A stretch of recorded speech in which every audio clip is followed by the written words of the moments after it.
Dice Rolling channel, and I'm stream is keeping track live. of that myself. Yeah, keep that. Yeah, keep track of that. Uh, three. Yeah, I'm aware. Maybe not necessarily recording notes, but I am aware. Stream is live. We are live, my friends. I need my notes. God damn it, man! If it weren't for my notes that I barely keep, I would not be able to keep shit straight. Bless you, Jesus. You all right? That was a lot of sneezes all of a sudden. All right, you get them all out. This is the time to do it. Right before anybody realizes we're live. Ah, shit. I know the noise was unbearable. Oh, that's not the button I wanted. Shit. All right. And I'm in the admin. Live. Oh, that's not the button. There we go. All right. And now I can also kind of keep tabs on my stream. Oh, but that reminds me, I forgot to tell you that Talis and Holly are reminders. You guys are my.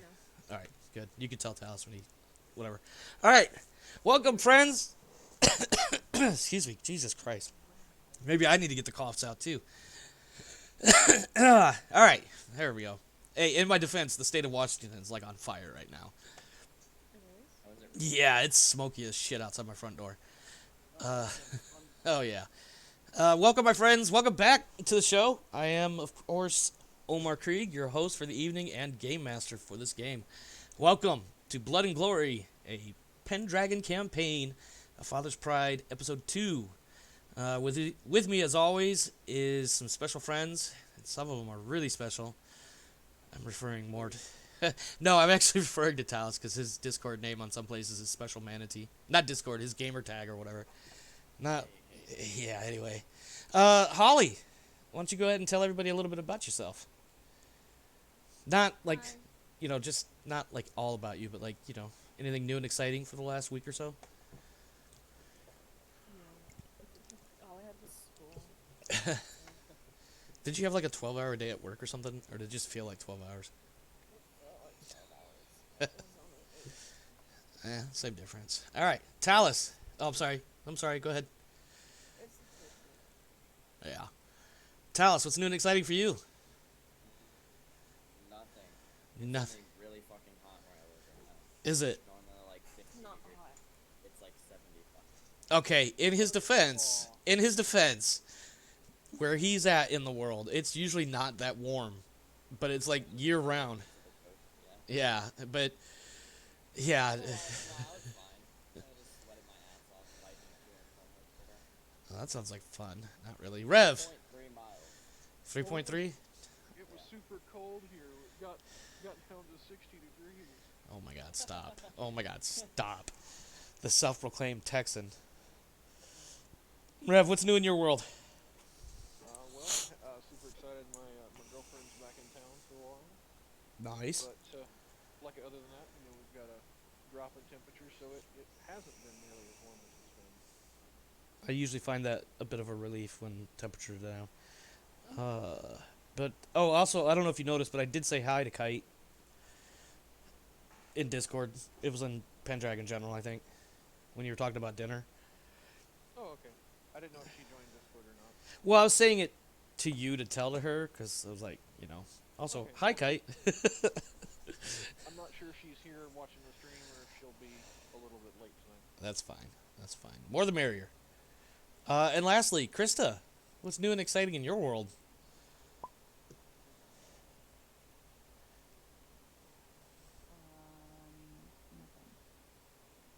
Nothing. Awesome. Awesome. Let's see. New and exciting in my world? Not much. I spent an awful lot of time working, an awful lot of time gaming, a wee bit of drinking, a wee bit of hanging out with my kid, my youngest one, and like 5 hours of prep, which was really not so much prep as it was slamming a whole bunch of stuff from multiple sources into one site so that I don't have to be flipping through 6 different things to get to what we got going on this week. So, but anyway, hey, on that note, for the viewers, we do have Twitter now at Omar Krieg. We have a YouTube page, but its link is much more complicated than just saying omarkrieg.youtube or whatever. But the links are there on the Twitch page for both Twitter and YouTube. And of course, in case anybody didn't know, viewers and cast, if you didn't know, the videos that are streamed will be downloaded and then loaded up onto YouTube. And my plan is to have that done within a day or two of the live stream. So if you happen to miss the live stream, you can always catch it on YouTube. Just keep looking on the Twitch page for all the links. There's also Discord. Don't forget about that. Let me see. I think that's all my big notes, really. I'm getting some text messages that I kind of want to look at, but I'm not going to right now. But yeah, with that, we'll go ahead and get started. The ever-present eye, that is the camera, opens on smoothly rolling fields of deep green grass, brilliant sunlight shining down from a late morning sun. The thundering of hooves can be heard as 4 steeds race across, entering left and exiting right. A rider is suddenly bucked as the horse stutters in its graceful stride. I really know how to read, I promise. Where am I? Oh. A horse is suddenly bucked as the horse stutters in its graceful stride, and a second horse wheels around. One man leans down from his saddle to help the fallen rider back up on his mount, and the 2 race off again. 2 additional riders try to close the gap, but even with the brief advantage of having been thrown, it is not enough, and we see another rider fall, even as one crosses a line of trees to wheel about. Flash cut to the riders who had been bucked, one with a pitchfork and the other a wheelbarrow, as they make their way from one pile of brown to another. Flash cut again to the same rider, the winner of the race, now surging forward with a shout and a sharp kick to the flank of his courser. His eyes narrow, a steady breath, as Lance is couched, and crash, Lance's bend and bow, and another rider is thrown from his horse. We see again that same squire surging across the field, Lance readied as he connects with another rider, and a shout from off camera declaring him winner. Flash cut a third time when we see our 4 squires huddled around an old veteran, and the decision is made. One more flash cut, and the camera lifts up from the open field outside the castle and pans up towards the north, following an old track road that lays over gently rolling hills. The pace is much more sedate now, the tones from the musical overlay more relaxing, almost encouragingly gently, for our heroes to continue onward. Our heroes are seen, mounted, riding off at a fair pace. Down the hill they go, to ride up to the next one, and there at the crest, to the right of view, an old hill fort, once called Hambury, can in the distance be seen. Down the hill again, and along the road, around a bend or two, back up yet another hill, to see more rolling hills. Further in the distance, the hazy green of dense forest comes into view, and finally, a bit longer, and the village of Ember appears near the bottom of a valley. Smoke lazily lifts and drifts from a number of cook fires and chimneys. You have finally made it to Ember. So that was the recap and lead-in for this episode. Last week we had a little bit of a horse race. We had a little bit of jousting. Some people were thrown from horses. And then ultimately, Farvel was selected as the group leader. And it was decided as a group that instead of waiting for the next morning, that you guys would go ahead and take off that afternoon. And now you're arriving at the small village of Ember, and it is getting quite late in the day. The sun is starting to dip below some of the taller trees. What I need everybody to do real quick, an unopposed steward test. So what I need you guys to do is you're going to roll 1d20, and you're going to compare it against your steward skill. It may be steward or stewardship. I don't recall off the top of my head. Rev, have you made it in? You have made it in. Awesome. I have. I was Change color. I was looking at the dice rollers here in tabletop, and I was debating which one to use. It doesn't really matter so much. Choose color. I'm trying to choose color. There we go. Just use any one of them. I see your little red hand over there. That's mine. Get off of that. It looks like they're all set to 13. So what you'll want to do is, if you put the hand right over with the number 1 on any of the dice rollers, there'll be a little red button that indicates that you can actually tap the mouse, and it will roll that die. So make sure you roll the 1d20. Rev rolled an 11. Oh, was that a d20? It had to be, unless you got more than 1 6 rolling. I see you over there. Yeah, use those dice right there, right in front of where your name is. And yeah, I know you rolled the 20 because I could see it sitting on the side of the table. Let's see. So now compare that number against your stewardship or steward, whatever the skill is, and let me know if you got a pass or a fail, please. I think. Pretty sure Yeah, 'cause I'm pretty sure nobody has a good steward skill. Steward starts pretty low. Yeah, everyone's, I think, doing this for Yeah, Oh, looks like. mine's 3. Did you put up? Blah, Jesus, I really Yep, can speak. sorry. Nope, I lied. Yeah, the 3 was the swimming. Okay, so you didn't pass, no big deal. The biggest thing that you can note is that it's not a very large village.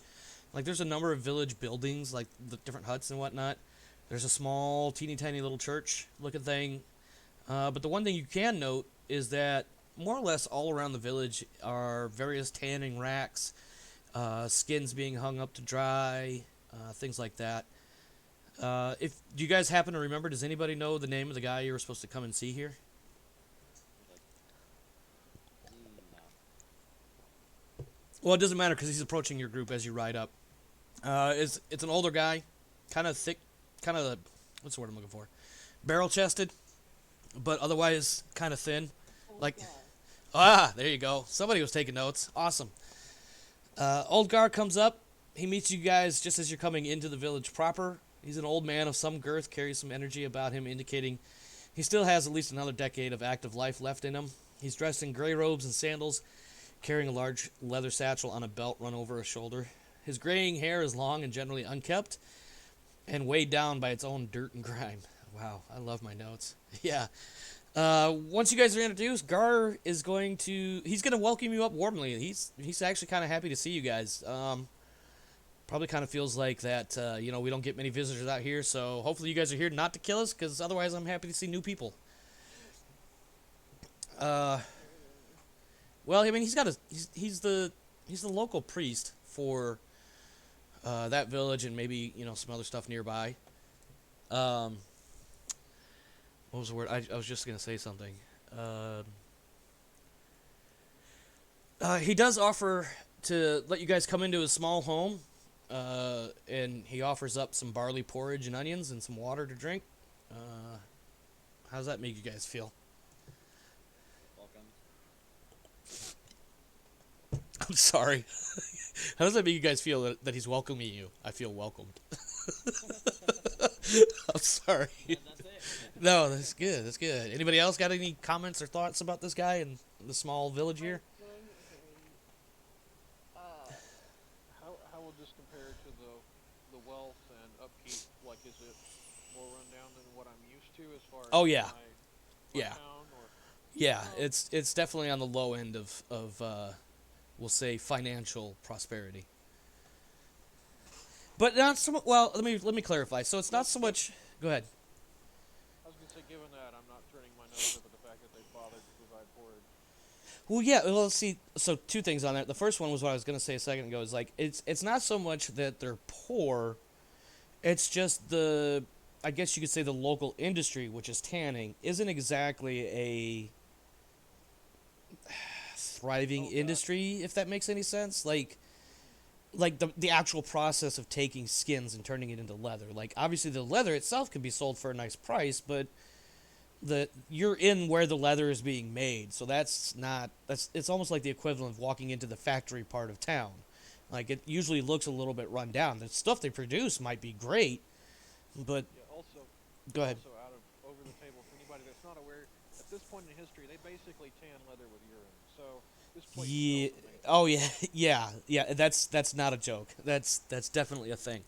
The other thing I was gonna say too is, especially within the medieval or the knightly culture, hospitality is a big thing. And because he didn't indicate or he didn't sense a threat from you guys, him offering up some of his own meager food, which, by the way, the barley porridge and onions is pretty damn meager, but he's willing to share it. Of course, on the one hand, he is the local priest, so if anybody's going to share what they have, it's going to be the priest. And given that, like I said, I'm appreciative of the food given the setting, I also take it because I accept the gesture of hospitality, knowing that this also means that we are safe. Correct. It's Yeah. a guarantee of our safety from his part. Yep. Or at the very least, like, if anything happens, he's definitely going to do his part to try to prevent or mitigate. So anyway, does anybody want to openly converse with him, or are you just kind of going along with the ride here? What do we got? that to the party leader. Yes, that is definitely Farwell's job. I asked him if there's a place for us to stay outside the tannery. Not outside, but close by. Well, the best he could do, because obviously he can't put anybody out of their homes necessarily, although the rules about quartering soldiers don't exist yet. That was a reference to the Constitution, by the way. Yeah. Okay, good. I'm glad I'm not the only one that knew that. Anyway, no. So what? Document drawn and quartered. No, we're not doing that either. No, so Olgar definitely he's very hospitable, I guess is the word to go with here. He will let you guys stay in his home. There's not a lot of room because it's just him and there's like one other person in there, like a servant kind of person that sleeps near the kitchen. And there's not a lot of like bed space, but otherwise there's the home or the barn, whichever you're more comfortable with. He does ask, like, so, without getting too much into a full-on RP scene, that's going to take a while to get through, because there's a bunch of stuff I'm trying to get through tonight, knowing we won't. He's just going to come right out and ask, he's not going to come right out and ask. Let me rephrase it. He's going to, through the course of conversation, he's going to be inquiring as to why you guys are here. And did the Earl send you? Yes, I tell him that we're here to slay the bear that has been hunting, been slaughtering, the current tanners in the village, and then I ask if there's been any incident or, death recently. So where? Well, it just so happens that in the last couple of days in particular, there haven't been a whole lot of incidents. There's been a sighting or two. The local hunting parties have given the bear a bit of a wide berth. However, the day before the message was sent to the Earl, which for you guys wouldn't know this because this would be like off-camera, behind-the-scenes stuff. The day before he sent the message to the Earl, two of his hunters were savagely injured because they didn't realize that the bear had become active in that area. And just in case you didn't notice, I put in Discord the other day a little ditty about a bear waking up and being hungry, having woken up from hibernation. And if you guys recall, we are in the very early parts of spring, so this is about the time that bears would start becoming active. But they're also, we'll say, groggy is the best way to put it. They just woke up. They're a little sleepy. They're not really sure what's going on. I'm sure we can all relate to that. So, a little bit more of the behind the scenes. The bear woke up, stumbled across a hunting party. Hunting party stumbled across a sleepy bear, and the bear didn't know what to do, and it reacted the only way it knew how to do, which was to fight. So two people were definitely injured recently. Gar himself is not aware of anybody else, although anything can happen where maybe he just hadn't heard because as the priest he's got more duties than to just listen to everybody. Although one could argue that's exactly what a priest is supposed to do. He does also further suggest, because you asked like where to go, he does suggest that he's not at all opposed to going on a wild hunt, and is more than willing to accompany you guys into the woods. And in fact, he can also help patch things up if things get a little hairy. No pun intended for the bear. I thank him for his help and ask that we rest for the night before we continue talking about it in the morning. Sure. All right, well, if there's nothing else you guys want to hit or hit on, I guess, and then the last question I have for him before we Uh-huh. all head our separate ways for the night would be, is the security around the tannery fine? Yeah, I guess we could just default with the activity of a bunch of people and the strange smells, specifically urine. Yeah, the bear's not going to come near town. There's plenty of like anti-bear things inherent with a tannery and the people in the village that a bear would just be like, yeah, there's people over there. People are stupid. I'm not going that way. Got it. All right. Yeah, I was gonna say, have you ever been around a paper mill? Ooh, yeah, yep. He don't have a lot of that over where in his area. Yeah. Fish market.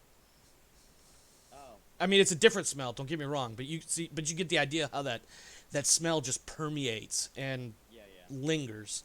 I was gonna say Got it. probably like fish market to a factor of 10. Yeah, you'd probably bump it up, and it's definitely more wide cast than just a city block or two. All right, so yeah, I'm in intensity, but anyway. yeah, well, same difference. All right, so yeah, it is now. I think we said it was Tuesday. It's now Wednesday morning, very early, pre-dawn. Old Gar is rustling you guys up.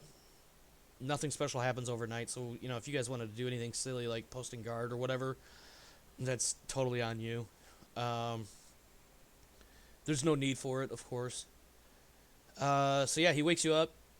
He brings you some cold porridge and some more I guess water. something that I might do as we're resting do the hunters go out for the night, or are they during like because now you can't hunt during the night, but historically that's like one of the better ways to hunt is in the evening. Honestly, I hadn't really given any thought to that. I think probably what would happen is that there's a portion of people that would go out, the first part of the day, and then later in the day, like around, a couple hours before sunset, try to catch whatever animals are wandering about, but, with the intent of being back before the sun is full down.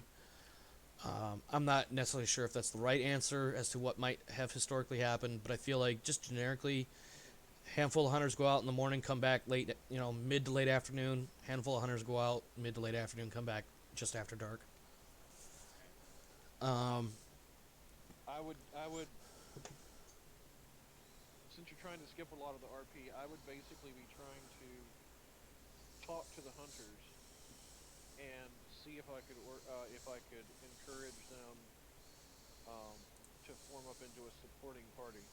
okay, that's not a bad idea. Um, Let me see what we can come up with here. I feel like that should be a roll. Let's do.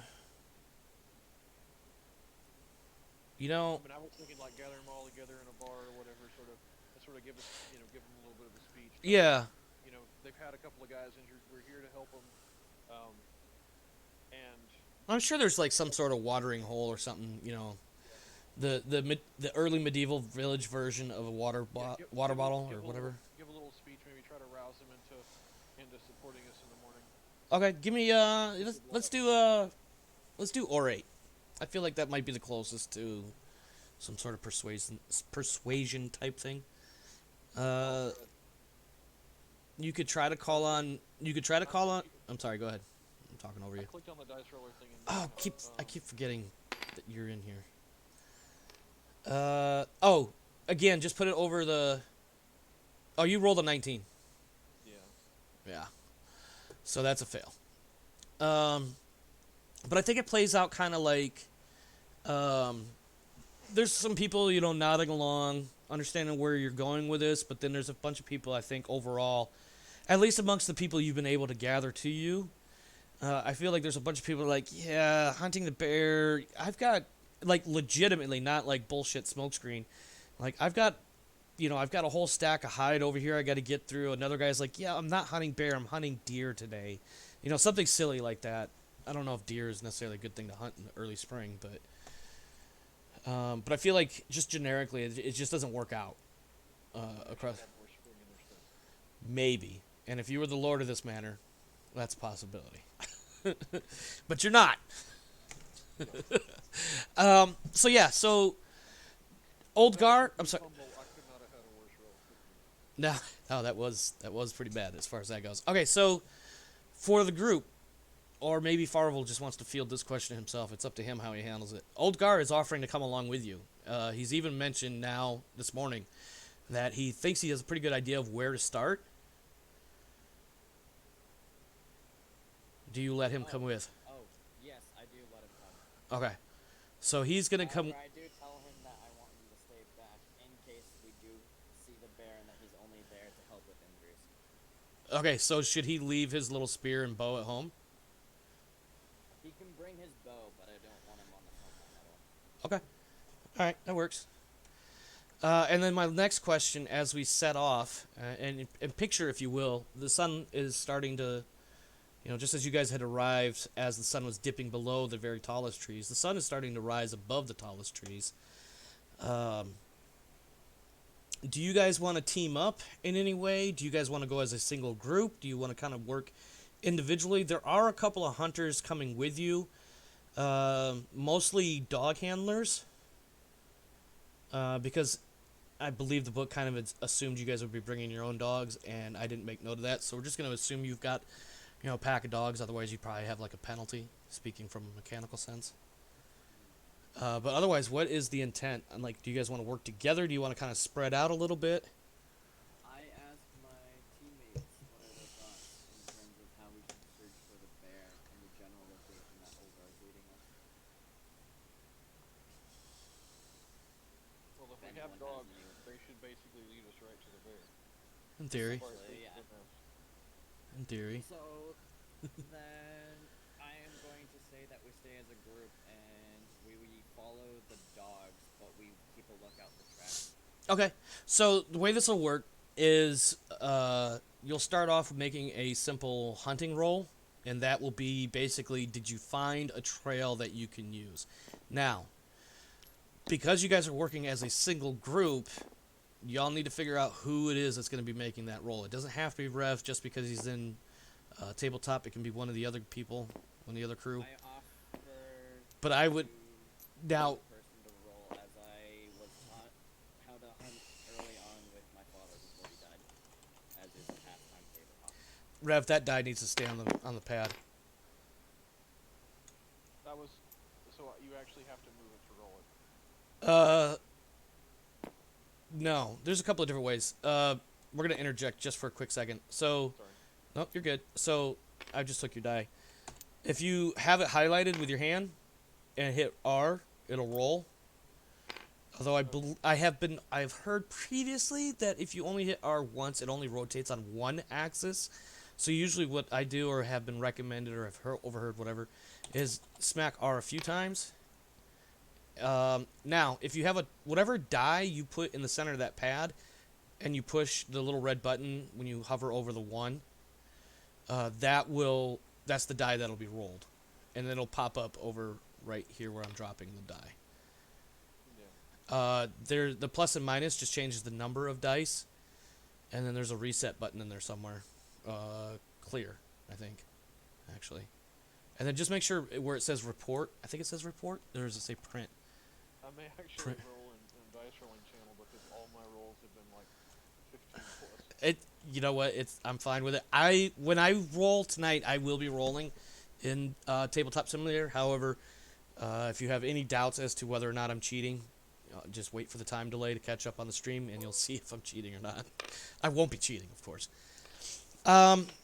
Yes, very sure, because I am on the stream, and if I'm going to be cheating, I would not be rolling. I'd be rolling on my table, like outside the camera's view. But transparency doesn't allow me to do that. Okay, again, I want you, just real quick, between the 4 of you, just figure out who's going to be doing the actual rolling / I guess you could say following the dog's lead. Once you have that figured out, we'll go ahead and get started. I have your figures on here, but I really only need the 1. We'll keep Farvel. Where is he? Alright, so I offer that I can lead the pack and look for tracks, as my father taught me how to hunt at an early age before he passed away, as a pastime favorite. In my interactions with the hunters, did I get any better idea of where the bear was? Roll intrigue. Only, again, because I feel like that's the only one that really gives you a solid answer, or like that's the best, second best option, the best not being there. And your intrigue is 3. What'd you roll? You said you rolled a 10? Yep. Oh, it says it over there too. Okay. What was the roll? Just to see if you got any additional information from the hunters when he was trying to convince them to, as a group, come out. So as it is, there's the 4 of you, plus, let's say, since you guys are just going to work as one group, just maybe like 2 or 3 additional guys, and of course Oldgar. Those 2 or 3 additional guys, though, they're more dog handlers than they are hunters. They're just kind of in any other place, they would be the kennel master. That's the word I was looking for. All right. Is Talos going to be the one rolling, or is somebody else got a better hunting score? I mean, not metagaming, but who's going to be the one rolling? What does Talos have for hunting, I wonder? 15. Do you really? Yeah. I think, yeah, you might be the best option. Not to metagame or anything. No, I also have Oh. So we do have two possible. Then I offer. I decline. All right, all right. I'm gonna settle it. It sounds like Talos is the one rolling. All right, so Talos, the first thing I need you to do is you're gonna roll 1d20. You said you have a 15, so I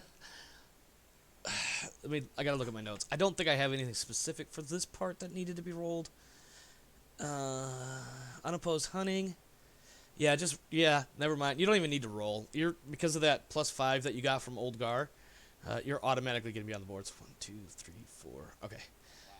All right. So what's gonna happen if you're looking at the stream, or Rev, who's already in the tabletop?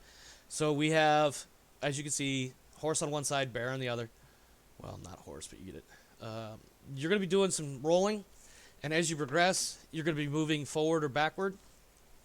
And then obviously the goal is to get your dude all the way up here with the bear, so that the bear can strike. Yes. Before we continue, are we on horses following dogs, or are we on foot with everyone else? That is a question.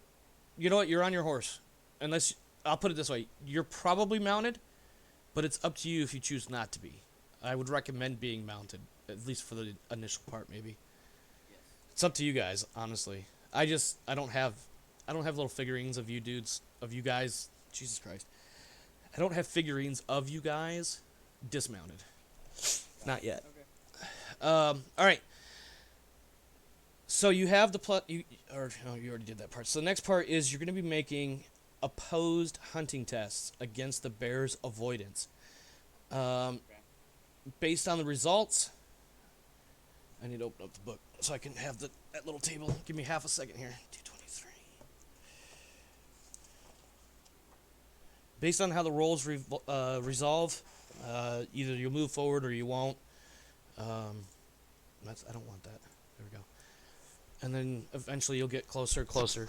So, I need... Give me this. No, I'll just do this. Give me... No, not saved objects. Components. Dice. Give me a... 8-sided. Nope, that's a 10. Sorry, I meant to have this ready, and I forgot to do something else, so now I gotta use a standby. Well, just There we go. to fill the silence, once we start drawing closer within a couple of squares, I nearly said hexes. Yes. Once we start drawing closer, the question I'm going to, at that point, ask Farvel what our plan of attack is. As it currently stands, I ask how comfortable you guys are with close combat or combat while on horses, specifically using either a sword or a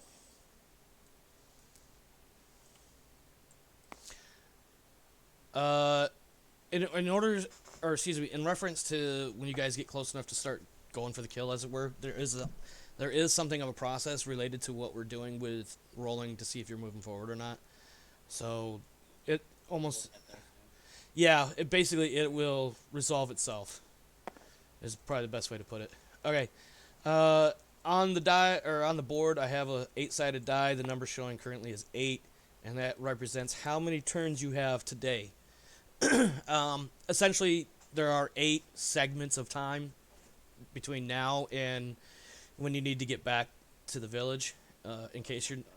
Yeah, essentially before dark, because who wants to go bear hunting in the dark? That just sounds dangerous as fuck. You have today, which is Wednesday, you have Thursday, and you have Friday, and possibly Saturday. We'll see how that goes. Because as you may or may not recall, you need to be back to Castle Vagon no later than... Actually, you need to be back no later than Saturday afternoon. I believe that was what I had given you guys as the deadline.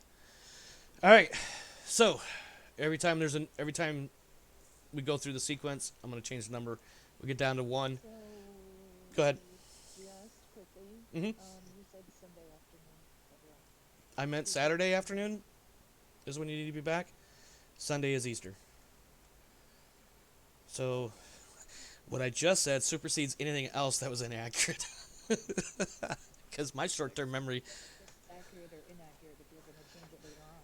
No, it's always intended to be that you are back in time for Sunday morning mass. some pagan. So go fuck them. You've got a couple of willow trees to go pray at, or do pagan things. All right, Talus, I need you to roll. Roll 1d20. Let me check my notes real fast. Make sure I'm not forgetting anything. So yeah, no, this is just going to be your hunting roll, and then I'm going to roll against a 10. I got a 15, so that's a fail. That's a success for you. And that means you get to move your dude up one, and nothing else happens. You're getting closer. And I changed the turn time, or turn counter.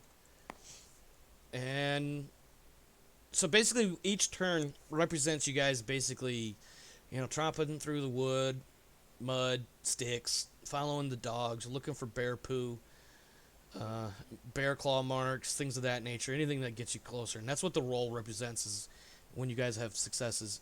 My role is the bear is not a young spring chicken bear. It is an old grizzly bear. Well, not grizzly, but, old grizzled veteran bear who's been around for a while and has already noticed that, hey, something doesn't feel right today.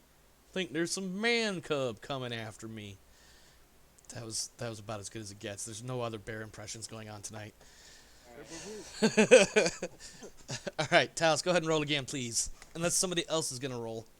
14 versus my... Nope, there's no plus 5s. Oh.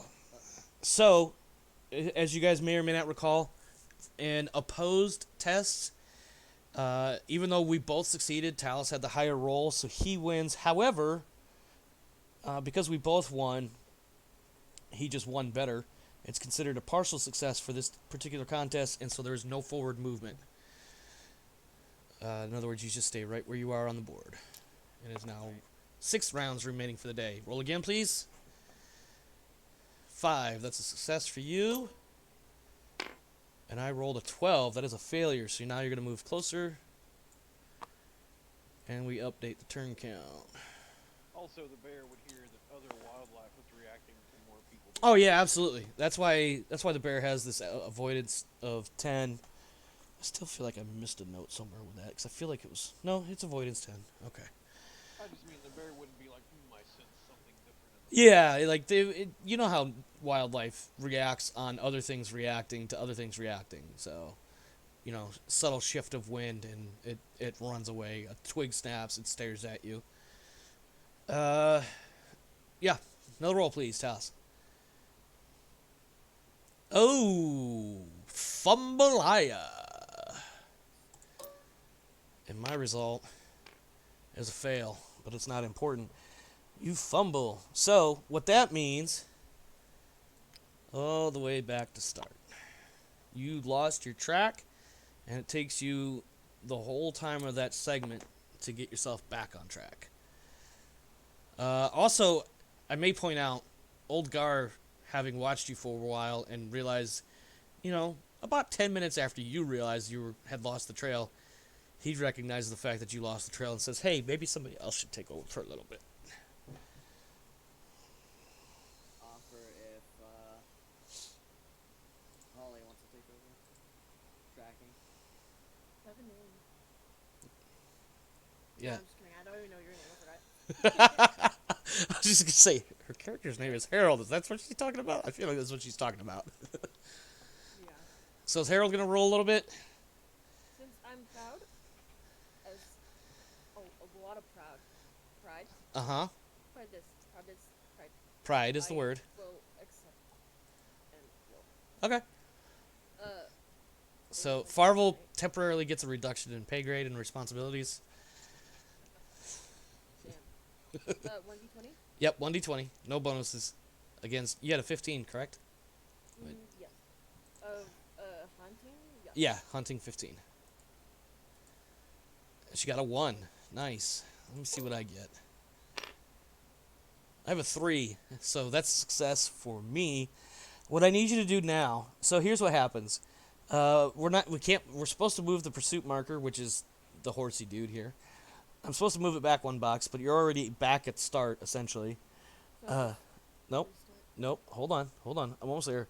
But what happens is you guys encounter an obstacle. And so what I need now is another 1d20 roll to find out what kind of obstacle this is. Go on, Harold.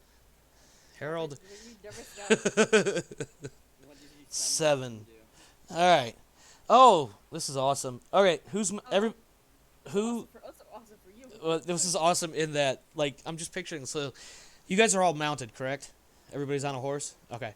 So what I'm picturing is as the dogs are braying and barking and howling and whatever, and they're sniffing along, you guys are following, maybe like 10 or 15 feet behind them on horses. You're kind of ducking around branches hanging down and going around trees, so there's not a lot necessarily like orderliness to it, but you're steadily moving forward. You think you're on the track, and suddenly birds just like explode out from under some little leafy overhang kind of thing. Well, yes, without the Alfred Hitchcockness. Oh, okay. So basically, no. So in short, what you've spooked a bunch of birds, and they all just like flutter up, and they're loud, squawking, screeching, crying, like when you're walking around and then suddenly there's a crow that's just like squawking at you. Well, imagine like 10 of them, but not crows necessarily. So what I need you guys to do now is you're gonna roll at a -5 penalty for the next round. So instead of rolling against a 15, you're gonna roll against a 10. But it's only for the next round. Let me update my turn tracker. All right. So what will I put? You would just type the same thing. Roll 1d20. It's just that your target number of 15 for this round is going to be a 10. And you got a 9. Still a success. Let me see what I got. Oh my god, that was like so scary because like And I lost my contest side, so that means we move up 1. I feel like Rev just tried to steal my dice. Jerk. did you try to steal this guy? I feel like he did. I would never. Yeah. All right. All right. Okay, you did. Yeah, he totally did. All right. Next, we've got 2 more segments left in the day. The sun is starting to get kind of low in the sky. It's probably like late afternoon, like 3, 4, maybe 5 o'clock in the afternoon. Never mind time difference for spring and all that. Another roll, please. 1d20 against 15 this time. Stop playing with the dice, damn it. Oh my god, it's not me. No, it's definitely So, Rev. Would I put 1 Yeah, just roll 1d20. 20? Yep, that's it. Oh, that's it. Okay. Oh, you said minus, and I was like, okay. Nope, you're good. It just changed instead. So you have a skill of 15. What the fuck It was is just he that one doing? round, huh? Yeah, just for that one round. All right, so you have a success. I have also a success with a higher than a 7. So that's a loss. You're gonna need Jesus Christ. All right, move back 1 and roll another 1d20 to see what kind of obstacle you encounter this time. I hate it. Oh no, wait. I'm sorry. No, that's a. Okay. Hold on. No. No progress. We'll call that a partial success because you did succeed your roll. I just out-succeeded you. So it's no move. Go ahead. One more time for... 1d20? Yep. And this is the last segment for the day. And you just rolled a 7 again, correct? Make sure I'm not staring at... Rev is stealing all the fucking dice off the table and putting them on his little note card. Like, look. Oh, I failed. Okay, you get to move forward 1. Oh my god, yeah. Unfortunately, that's the last round for the day. However, I think because the book doesn't specify this, I think what we'll do is we'll just do an unopposed hunting roll in the morning to get back on the trail, and assuming you pass, you'll just start where you are now. If you fail, you'll have to start from scratch for the day. Does that make sense, everybody? All right, so we head back in. Why do you scold Talus? Well, who's Talus? It's okay, I'm just fucking with you. It's Farvel. Farvel. I may have put Farvold somewhere in here. So you are for? All right. All right. So we're gonna move back. It's day 2. This is Thursday. We're gonna start at the back at the top. Just give me a whoever's gonna do it. I don't care who it is. Somebody needs to give me a unopposed hunting roll to make sure you can get back on track and stay with as much progress as you have at this point. Harold, if they would like to continue to lead the hunting or the hunting party. Otherwise, I can take over. I asked other team members if they're okay with that. All right. So something of a democracy before democracy, not including the Greeks. Well, actually, Stop it. I was like, okay. Ulrich. Does Ulrich have a voice in this matter? Waiting to see if she responds. Ulrich gives 0. Ulrich's just like, Ulrich is just like, no, you don't ask that question. You would ask something.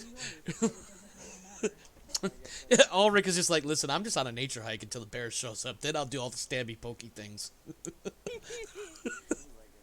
I mean, probably. I mean, honestly, like if you guys aren't like if you were out in the woods not really knowing what you're doing, you're gonna take your lead from whoever does. And if they say things like "stay quiet" and "don't move," that's exactly what you're gonna do, or at least as best as you can. Harold, do you want to continue leading the party? Like, For the because bear trap? kindness is like Delia, and like energetic attitude is regardless. All right, go ahead. Roll. Oh, shoot. I was gonna say, Like, after repeated failures and obstacles, does she need to roll against her pride for yesterday? No, I think we'll be fine.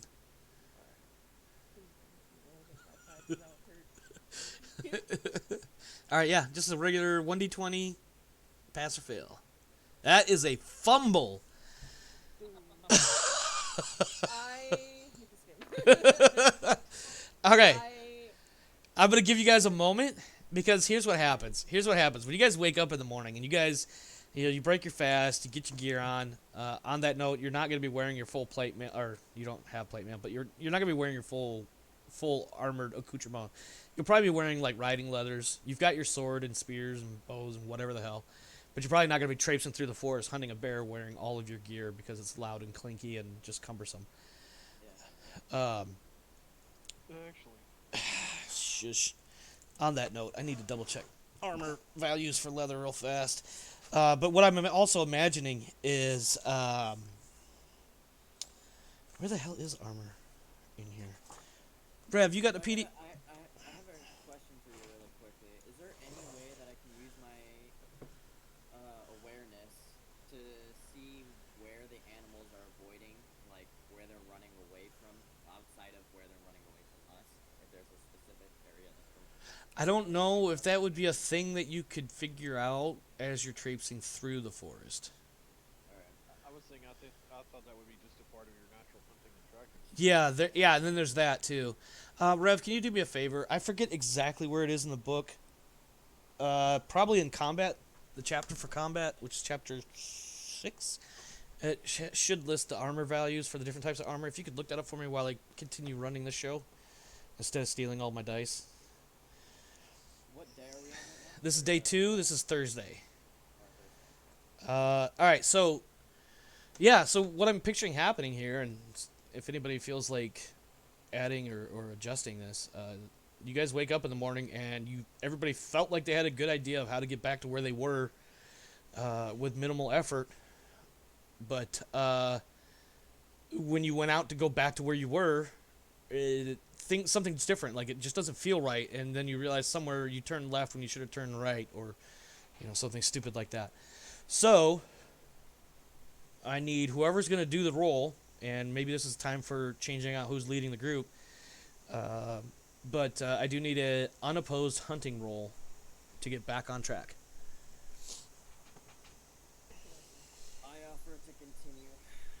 That's- Unless Rev, or not Rev, Everhard would like to.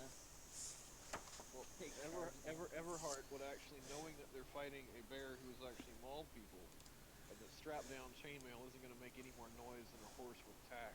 Who's going to be wearing his chainmail? Okay. I feel like maybe we should.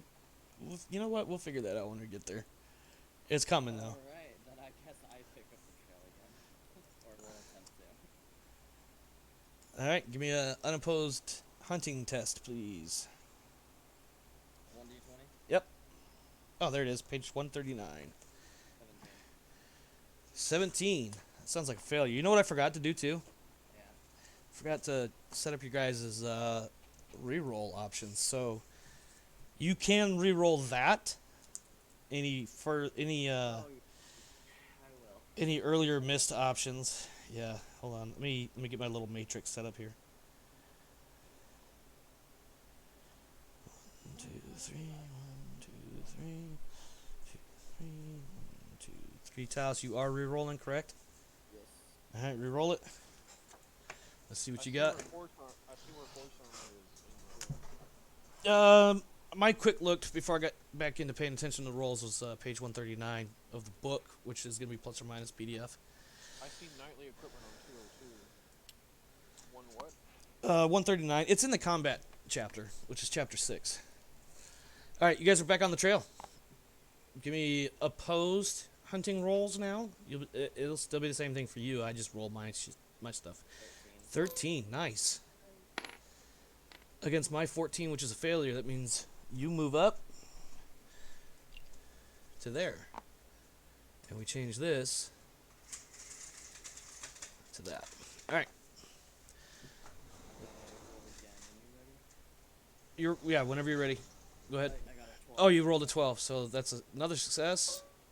Don't get ahead of me, though. I rolled a 16, so that's another move forward.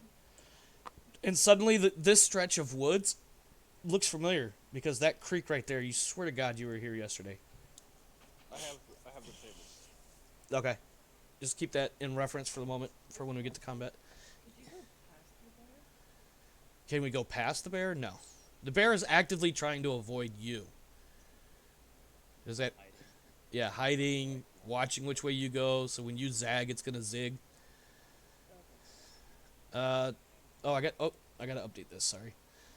Go ahead. Think of this as a representation of the pursuit, not the actual location of it. Yeah, this is just more of a visual rep of what it might be like. 16, that's a fail. And I succeeded. So that, you're going to move back one, and I need another 1d20 to see what kind of obstacle you ran everybody into.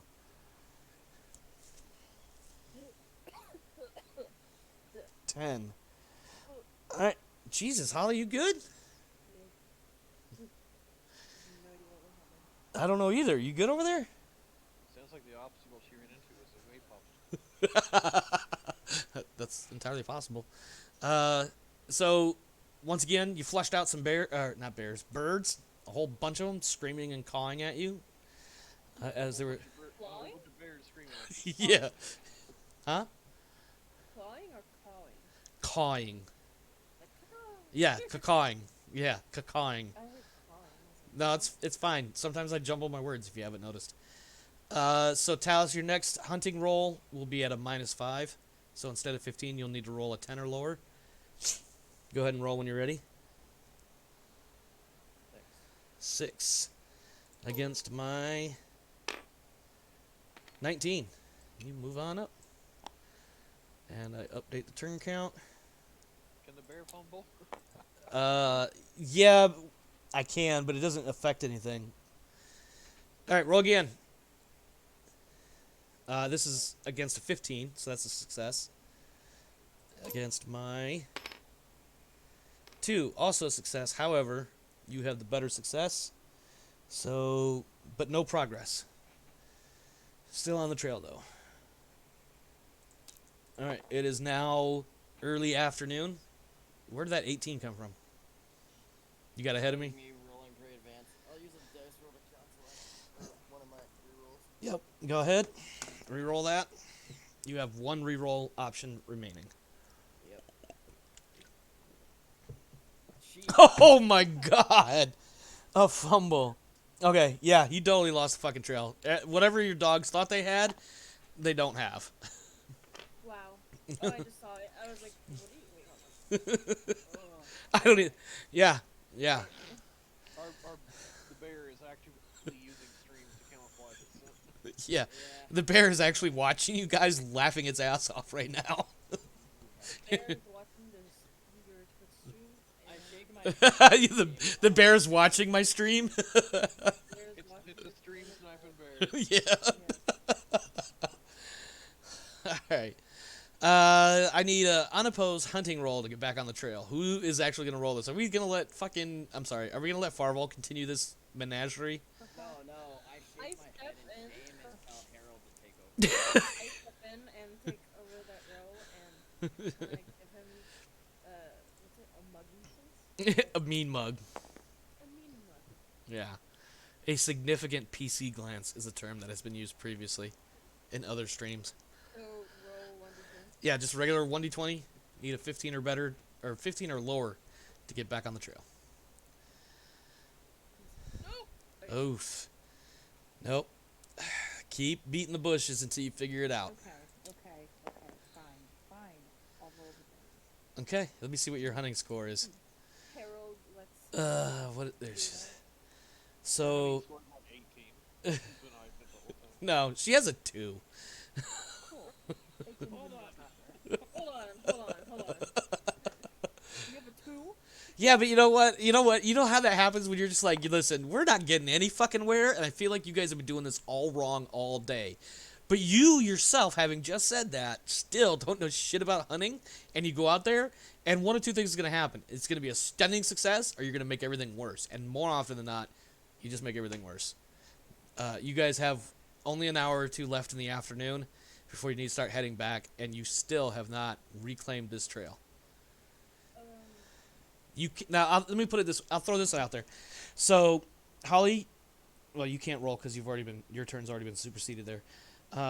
You can say screw it and head back early in frustration, because I feel like at this point everybody would probably be getting quite frustrated because you have not made it any closer to the bear than you did yesterday. Along with that, think about. You may re-roll. I will caution you, GM to player, that with your score of only being a 2, you're probably not going to have very good chance of success. So my hunting is at a 10. Okay. Nope. I apologize. Okay. I'm going to update my notes really fast. Yeah, I think we know where I'm going with this. I'm going to go. Is that a 1d20? It is a 1d20. You need a 10 or lower for success. I believe you said your hunting score is 10. And I got a 2. Okay. Give me half a moment here. I need to update and upload Ulrich's real sheet to the... Jesus Christ, I can't type. To the share drive. Okay. You rolled a 3. I need to see what my... Oh, no, I don't need to roll. You're back on the trail. Okay, so... However, by the time you guys get situated and get trying to move back on, that is the end of, Thursday? Yep. However, a simple unopposed roll Friday morning should get you right back to where you were. Worst case, you really... Before we go to bed, I make mention that we should alternate hunting rolls. So every dice roll we should alternate from Harold to Farvel to Ulrich. Okay, I'll also recommend GM to players that you can split up into multiple teams. Maybe maybe Harold leads a team and Farvel leads a team. With a chance of where one team may fail, another team may still be able to make progress. Okay. I then ask how Ulrich feels leading, or not Ulrich, how Harold feels splitting off and taking Ulrich with them. Sorry.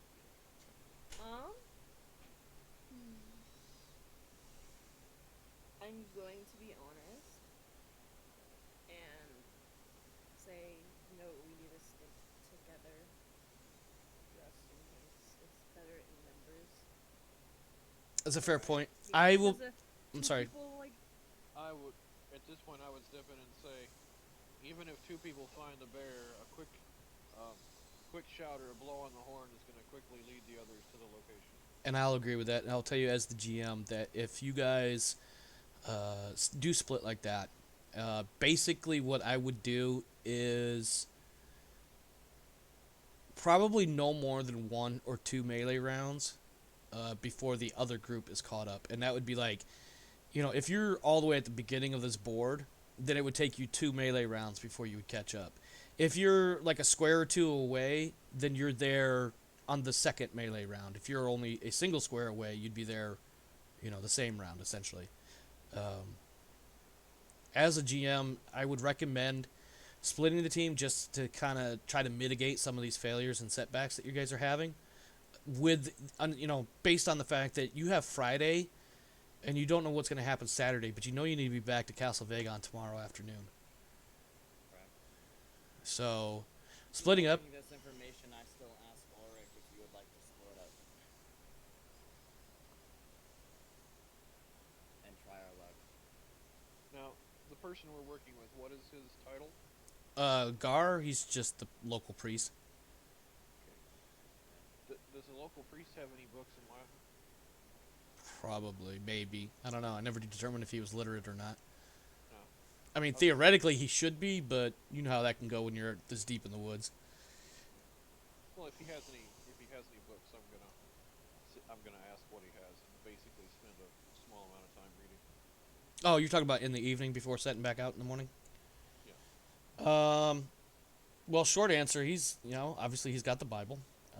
But beyond that, probably not much else. It's a pretty poor Yeah. town, and he's not very wealthy either. I was gonna say, given the limited proliferation of writings, I probably wouldn't carry a Bible on me at this point in history. Yeah, I feel like the Bible might be something kind of a family item that wouldn't necessarily be leaving with anyone. It would just stay at home. Right. So I'm probably taking the evening to study scripture. Sure. Anything in particular? Um, What was that hunter's name in the Old Testament? I can't think of his name off the top. Nimrod? No, not Nimrod. Like in the Genesis, there's a hunter who's like a really good hunter. I can't think of the name. There's also, I might also read the passages about Samson's killing the lion. That might work. All right. Anything else before we settle down for the night and get ready to move out Friday morning? We still need to answer about splitting. A response from Ulrich about splitting and Ulrich leading the second group. Well, people have yet to stop talking. Ha! So there's that. That happens. I don't think it's a good idea. Okay.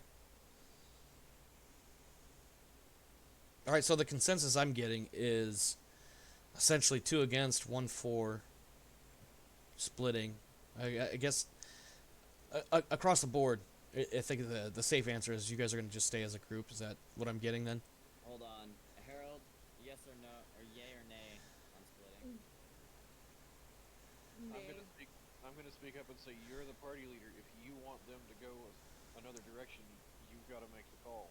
I make Yes. the call that you guys have to split up. So I'll take Everhard with me, and then I will have Ulrich and hold on, Ulrich and Harold split off. Quite literally, it's almost like my name. I know. I made that. I thought about that earlier. I was like, wait, they both start with H. This shouldn't be hard.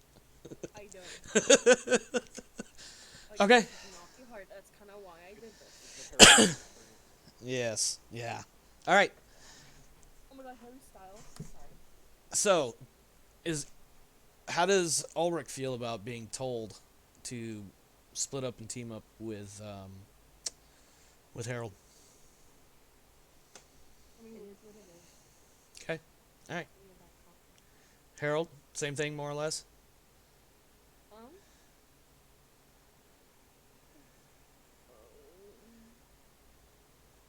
Yeah, I'm like energetic. You just want to get you just want to get going, but you weren't sure if you wanted to be on a separate team. Stab, basically. What's that? I want to stab and You want to get there and get this damn bear. Got it. All right. I'm not gonna worry about who goes first. We're just trying to keep this fair. For both teams, I'm gonna need you guys to make an unopposed roll to get back on the board, as it were. So let me do this. Let me do this. I asked Everhard fine with me taking roles, or just specifically leading us in tracking. I'm here to fight, not to track. Alright. All right. So yeah, Holly and Farvel, I need unopposed rolls, please. Oh yeah. 1d20. Well, Farvel's on the other team. Oh, okay. All right. So Talos has a 16. Yes, you have Krista / Ulrich. Oh, And Talos' team, I'm sorry, Farvel and Everhard are off to a bad start. Oh, good. I'll roll. Yeah, 1d20, please. I'm watching You you go. when you think we won.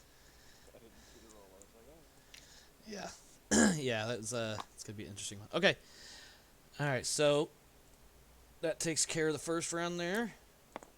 And we'll do this. Everhard, or excuse me, Farvel. Yep. Unopposed, 1d20 versus a 15. That gets you guys. Oops. That gets you guys. Come on. There we go. Get you guys on the board, and then for the other two, Ulrich and Harold, I need a 1d20 that I'm going to be rolling against as well. Is it okay if I roll?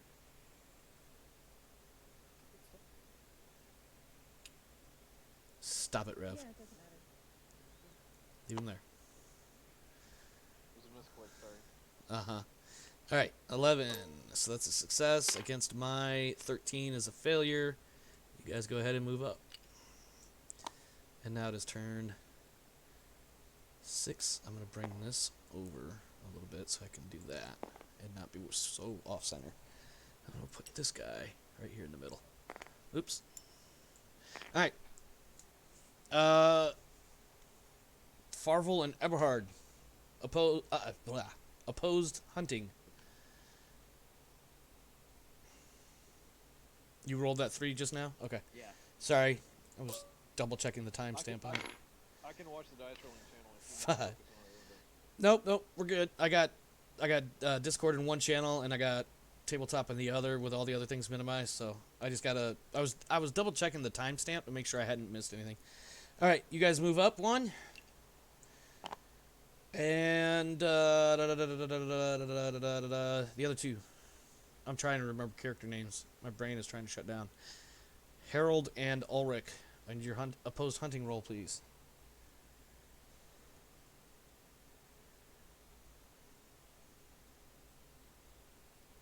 Harold. 1d20. Harold is having phone difficulties right now. There we go. 7. Don't phone in your performance. Stop it, Rev. That's a failure, so you guys move up one. Oh, we got this hunting thing all dialed in. Alright. Damn it, stop with the puns. Yep. Again. Yep. Again, but I got a 7. Yep, I'm just changing the wait till I change the stinking turn counter. Alright, I got a 3. You succeeded. It's a partial success, so no progress, but you're not off the trail. And now, Holly, 1d20, please. Harold. I meant Harold. I really did. Excuse me. What do we got? 20! Oh, the bear fumbled, so you guys definitely get to move up. Alright. And now Bear. it is now noonish. Alright, Farvel. Let's see what you got. 7. 7. Rolling against my 3. It's a partial success. We both succeeded. No forward movement for you, team. I was gonna say, shouldn't the bear get one roll for the both of us, both teams? Well, one could argue that. I have opted to go with he's trying to avoid 2 different teams, so it's 2 different roles. Okay. I've had that. I've gone back and forth in my head before, like during prep and that stuff about how I wanted to do it. So. You're good. You don't. Uh. I'm just asking the question. Yep. There's a lot of sevens. Yeah, there is. Yeah, sevens Like, and I rolled a sevens and 7, threes. Like there's a full house of sevens and threes right there on my screen. and also, yeah, there's a lot of 7s and 3s. Okay, Yep, my turn. yep. Your turn, Holly. Harold, Harold. Fuck. Sorry, this is a family-friendly stream. Uh, Not to curse. I will endeavor to not fucking curse again. Damn it. 3 against a 5. No forward movement. 13. That's a fail. Let me see what I got. Nope. You're right. That's a succeed. The bear critted.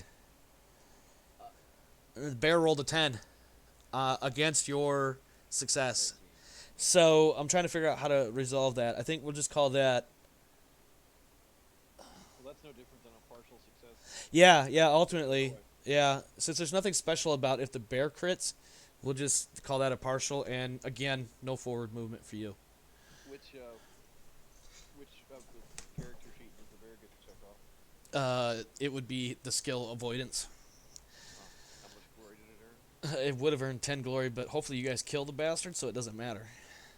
Or so that it won't matter. Holly, you just rolled that 11? Mm-hmm. I'm sorry. The way this bear's rolling, I say we recruit. Ooh! Well, What wait, what was the number? I rolled a 20. That's a fumble. Oh. So, yeah, you guys have moved up. It is now... It's now almost dinner time. Farvel, I need your hunting roll, please. Excuse me. 1. And I roll a 19. So finally you guys get to move up. Alright, let's go, Harold. What do you got?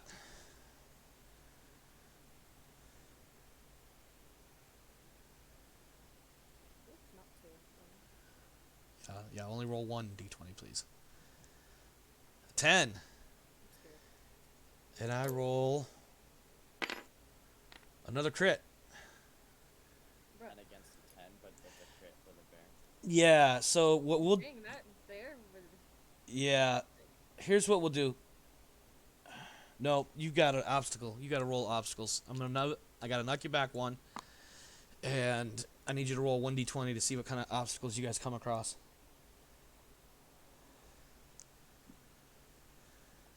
If I could type, that'd be nice. That would be helpful, wouldn't it? The bear actually creates an obstacle of some kind. The bear... Oh, isn't this a bitch? Alright. No. Oh my goodness. Okay. Yeah, so as you guys are... So, obviously you guys are making a bunch of noise, right? But you're not necessarily trying to be... you're not trying to be super loud, but you're not trying to be sneaky. Like, because you can't be sneaky. You've got dogs and shit. Unfortunately, from off, like, deep in the distance, there is a bunch of shouts. You can't make out anything that's said, but it definitely throws your dogs off, and if the bear was anywhere nearby, it probably caused him to wander a little bit differently. What I need you to roll, make it an awareness test. The awareness is... Yep. Awareness is 10, yep. So roll 1d12, or excuse me, 1d20.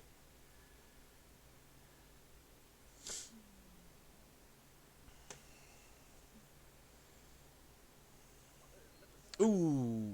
I want to cry. You have... Well, hold on. You have rerolls. Okay. So you can Okay, reroll it. Okay, one more. Alright. This is the first time I've ever used You know, I think you're right. like throughout the whole thing. Yeah, I think you're right. Oh. Oof. Oof. Okay. Yeah, I have to move you back another square. I apologize to Ulrich is your partner. Ulrich. Alright, this is the last round for the night. Or for Friday, I should say. Yep. I need Farvel's hunting roll, please. Can't we just hunt through the night? Since we still haven't caught this damn bear? I'll consider their options in just a moment. Because that's something that can be entertained. I vote yeah to That's something that can be entertained. Let's figure out how this round goes first. All right, that's a fail. You guys move up. And now Harold.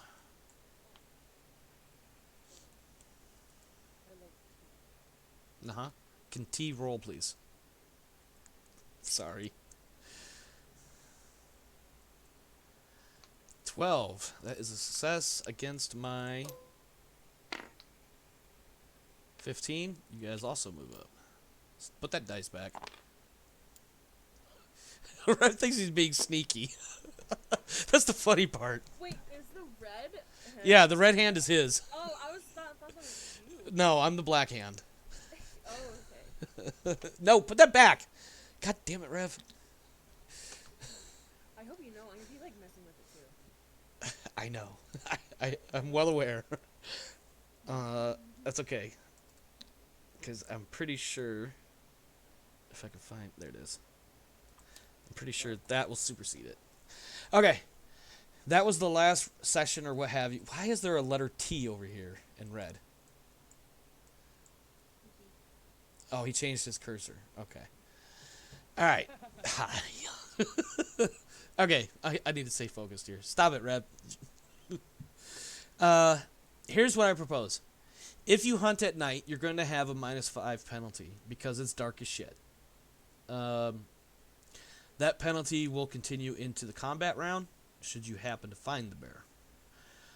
Conversely, you can hunt for 4 turns on Saturday before packing it up and heading back to Castle Vagon and still arrive.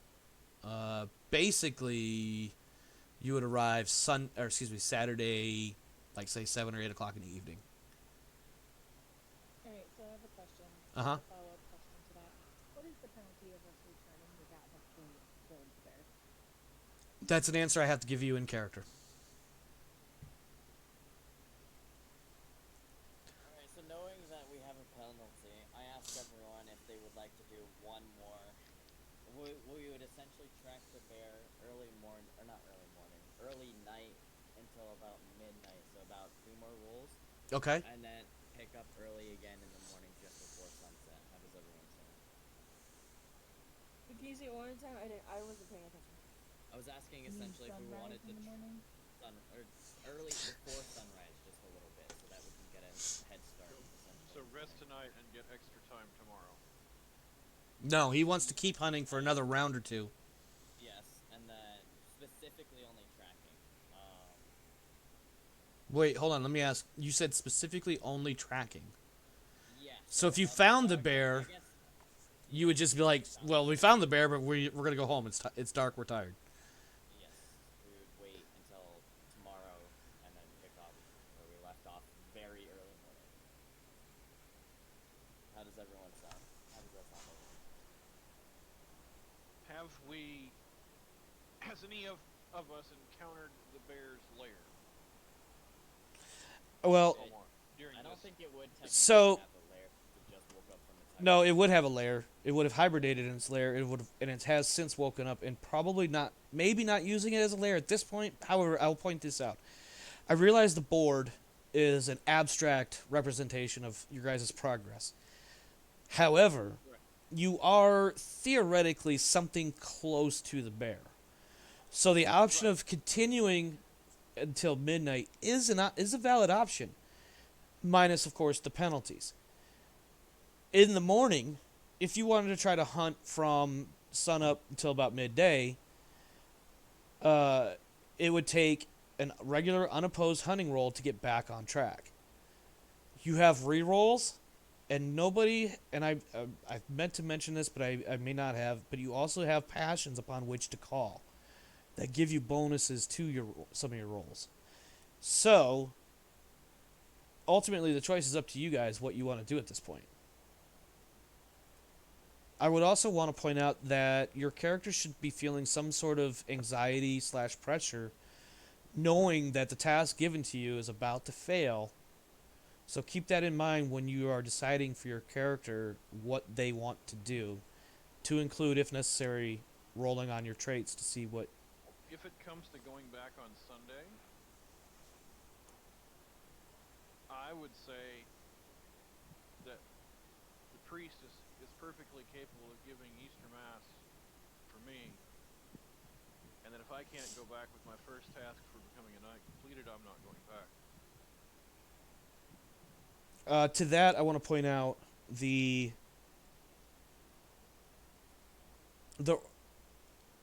I'll put it this way. From your experiences with Sir Elad and the Earl in general, you would probably have the feeling that it would be better to report back maybe a little bit late, like in the evening as opposed to late afternoon on Saturday. It would be better to report back having failed than to not report back having failed. Does that make sense? Also, I want to remind you, I believe I said this before, for clarity's sake, in case I hadn't, the understanding you guys may have from interacting with various servants and whatnot, it is a very good chance that on Sunday you're going to be knighted, which means you need to do your vigil Saturday night. Huh. Now, the vigil part really, really applies for the Christians. For the pagans, the vigils, we'll just say it's more of a suggestion, but you're going to pull a vigil. I'm going to tell you that right now. It'll just be slightly different.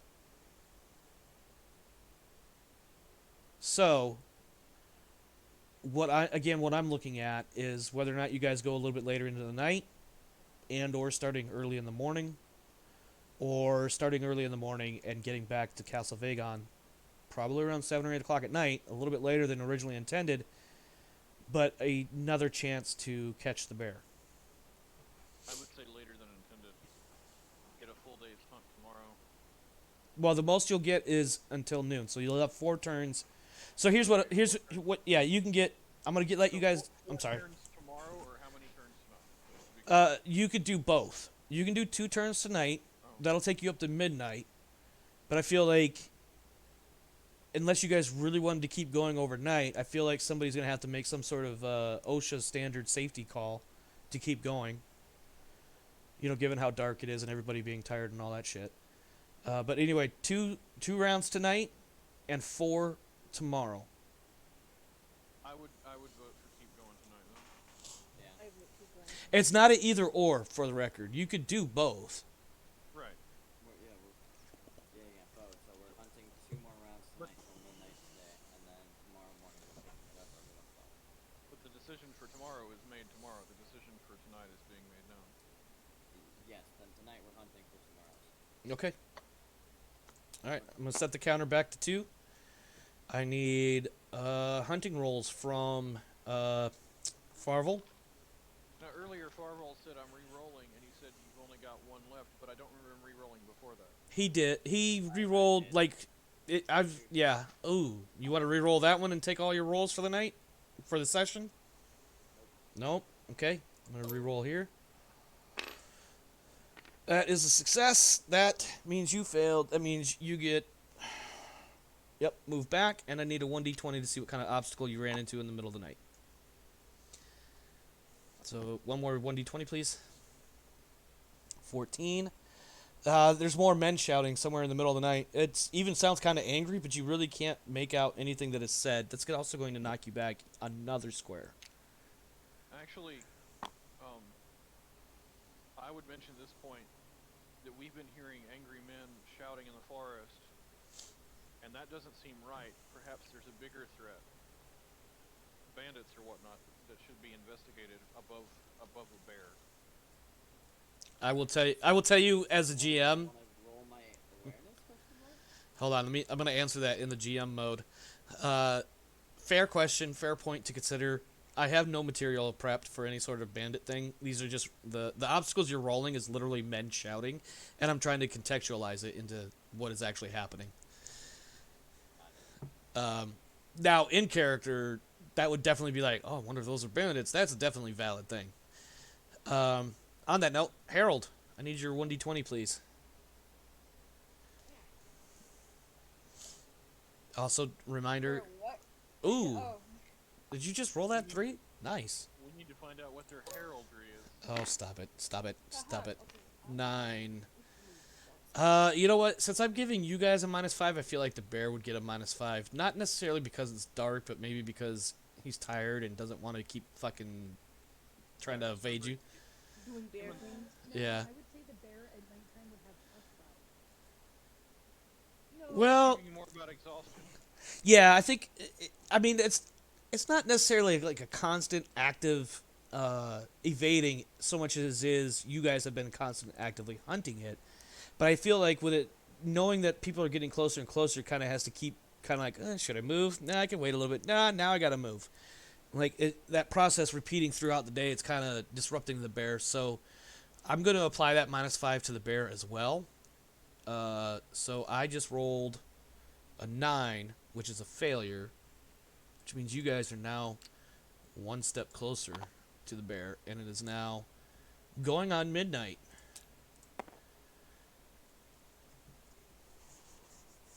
Hunting rolls, please. Starting with Farvel. What was I rolled? Or what did the bear roll from earlier before you applied that -5 for it? Just now it rolled a 9, but it would have been a 9. 9 against 10 would have been a success, but 9 against 5 is a fail. Because the bear skill is 10. With the -5, it just becomes 5. And it rolled That 9 against us? yes, that's a fail. By the way, Oh yeah, I know what I rolled. yeah, yep. Wouldn't that? Whatever. Oof, Uh, the bear failed too. We'll just say you stay where you are. Okay. Yes, please. 1d20. I I guess- really hope I get the bear. 'Cause Because then you guys get to blow horns and these guys get to come running. You can't? No. Sad. You have rerolls. I only have You have 2. 2, right? Yeah, you have 2 left. You can reroll if you want. I ask. What's his Ulrich. Ulrich if I should roll again. Well, that doesn't work in character. There's no rolling going on unless one of y'all goes rolling down a hill. So, So do you want to reroll or do you want to let the 13 stand? You're right freaking there. Above the table, dark. It's really important that you reroll right now. It's probably not a bad idea. Okay. Let me mark you down for having used. Ah! God damn it. Let's hope the bear. The bear fails, so you as well. You'll stay in place. But it is now midnight. It is now midnight. You guys are getting tired. Yeah. I blow the horn 3 times to signal we're heading back. I thought 3 horns. I thought 3 blasts was for. Whatever it was. I'm sorry. I was about to make a Game of Thrones reference there. Look at my shirt. I have to. I drink and I know things, man. We made some sort of signal in the beginning. Yeah. I got you. This is not White Walkers coming over the wall. Okay, it's morning.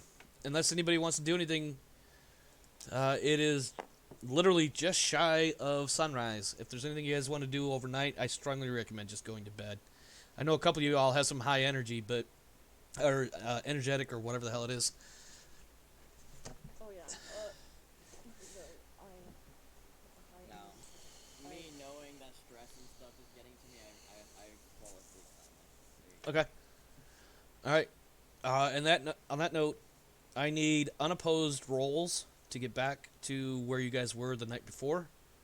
Ooh, critical. Ooh, that is a critical. For that, Oh yeah, it's going back to 15. yeah, it's sunlight, so you're rolling against a 15, not a 10. On that note, Farvel's team is able to not only find where they left off, but they're able to actually make a little bit of progress because of that critical. Make sure you check hunting, and also plus 10 glory for hunting.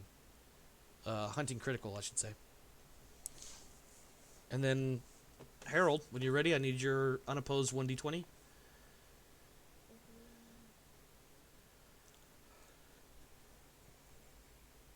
9. That is a success. Puts you right back. All right. And we start the hunt. Farvel. Opposed. 1d20, please. Oof. You want to reroll? You got one left. No. Okay. That is a 1. That is going to set you back. I need a 1d20 to see what kind of obstacle you encountered. 14. More shouts. Probably other hunters at this point. Other hunters are out. In fact, you actually hear something about, no, I didn't get anything in my trap either. And that's about the only thing you can make out. Harold, 1d20, please. 12. Success. What do we got? 16. Guess what? Let me check my notes. Chicken butt. Nope. Move up. Move up. Move up. Here we go. Chase. Okay. Refer to and once found, determine the distance between the bear and the hunter that made it this far first. So I need you to roll. What is the pursuer's hunting value? Oh, okay. I'm gonna roll 1d6. Nope, that's not the one I want. Rev stole all the goddamn dice. Give me that. Whoop, wrong button. There we go. 5, so it's 15. Alright, Harold, I need you to roll your hunting, so 1d20. No.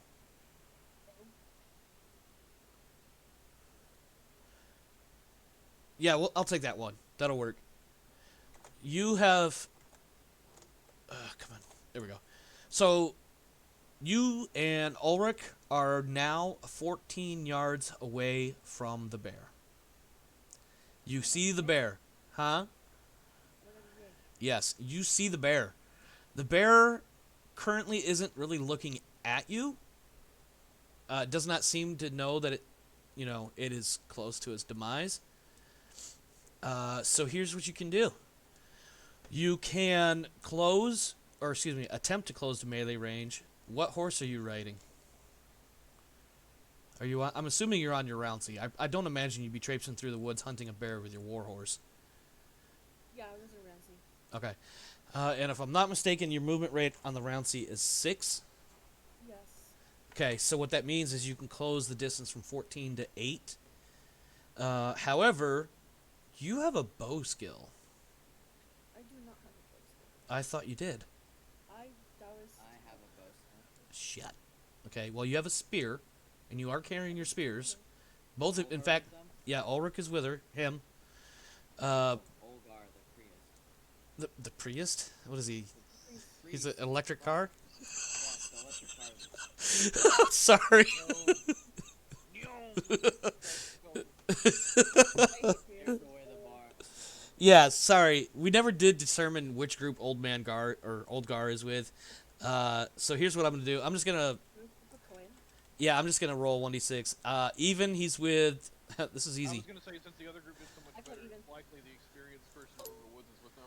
That's a possibility. All right, yeah. We'll go with that. So, yeah, Gar is with you guys.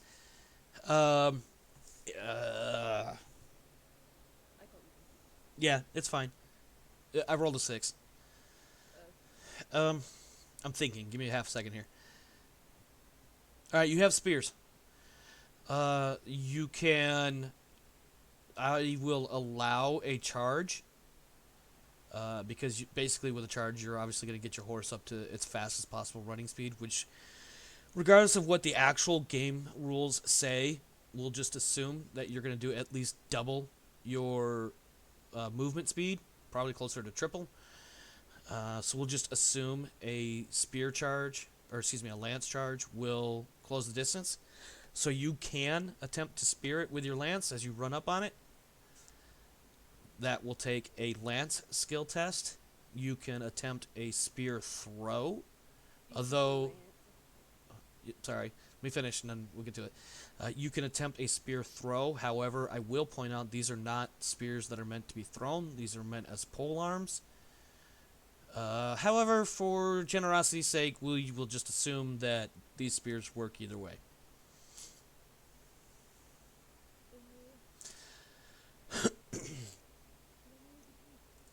Well, looking at your character sheet and looking at your combat skills, I would recommend doing a lance charge over your spear, but that's metagaming answers.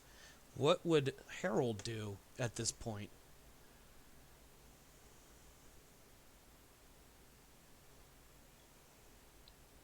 Also, Ulrich. Ulrich is there too. You guys are both approximately 14 yards off.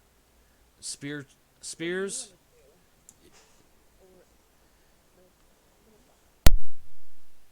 sorry, I wasn't paying attention. What? Okay, so to reiterate for Krista, you guys are currently 14 yards away from the bear. Yeah. So here's your So here's your options on how you want to, like, your best option really is probably to well, I was gonna say lance it. Oh, sorry, not Spirit Lance. Yeah, because that's Yeah. 10. Yeah, because I'm sure the book doesn't necessarily give, like, I'm sure whichever the actual range is, I'm going to allow it. Just because this part was a little weird in the book. So yeah, I mean, do we have to roll against hunting again, or do we have to you would be roll using. against lance? You're gonna be using whatever weapon you choose, whether it's lance or spear. I'll do this. If you're gonna lance it, you're gonna roll obviously against lance. If you're gonna use spear, you got to get closer before you can use it, unless you're gonna try to throw it. I'm gonna roll against my lance. So you're gonna charge it. Yep. All right, let's get after it. Let's kill this bear. That is a success. That's not the. Give me one moment. I need to check my notes because I'm pretty sure there's something in here. The first attack is free. It is. Oh shit. Okay, never mind. I'm good. The opposed roll is against avoidance. So I rolled a 5. Oh wow. You also rolled a 5. The short version is your lance. Your lance catches on a tree branch. No, that wouldn't work. The long and short of it is your lance just snapped in half as it attempted to skewer the bear and basically missed. Yeah. Yes. However, Ulrich now has the option, also has the same option, so Ulrich can do a a lance charge as well. Does horsemanship come into play in this at all? You roll against your lance for a charge, if that's what you're gonna do. Horsemanship will be if you get hit. I guess that's really the only option I have. Cool. So I go against a 10, Correct. 1d20. Yes.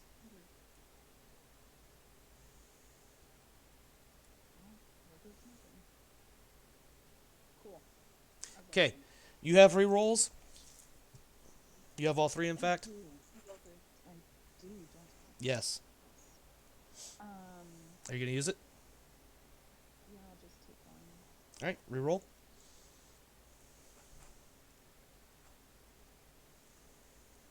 Nice. That is a success. I'm rolling against my avoidance of 10, and I failed. So, what you're going to do now, and tell me if I didn't give you this information, because I'll figure it out. Your horse, or excuse me, you're on your rouncy. Your horse does a certain amount of damage. I believe it's 3d6. Does that show on your character sheet anywhere? Did I give you that information? No, you only gave us 66 for the warhorse. Okay. You did not tell us the that sounds about right. That sounds right. Give me a moment. I know it's in the book somewhere. Oh, I know exactly where it is. I just gotta use my brain. Appendix 2. Horse. Statistics. Round C damage 4d6. Yep. So now it's roll 4d6.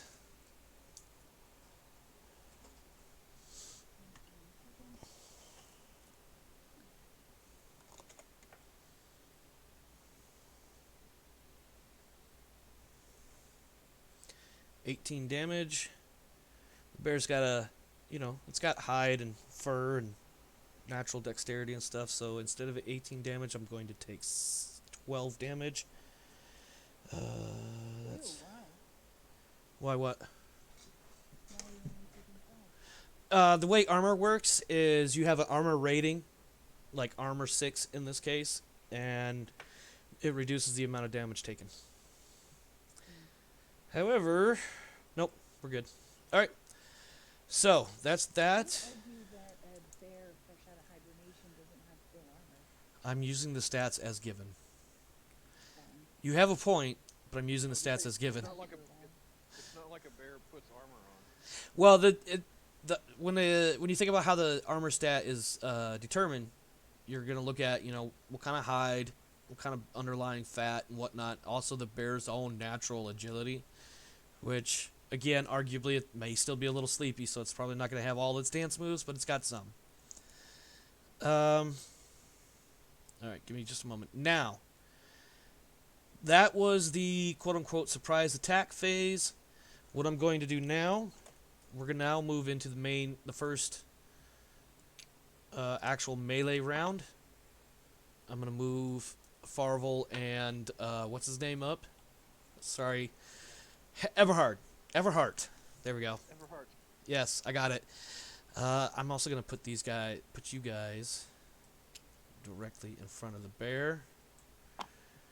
It doesn't mean anything visually, or other than visually. And we are now what are you drawing? That's a very ugly number. You're drawing little arrows. Got it. Okay. All right. Stop it. All right. This is not football. Oh my God, get out of here. All right. So now, at this point, there's no initiative in the combat system. It's basically just determining who's going to do what. And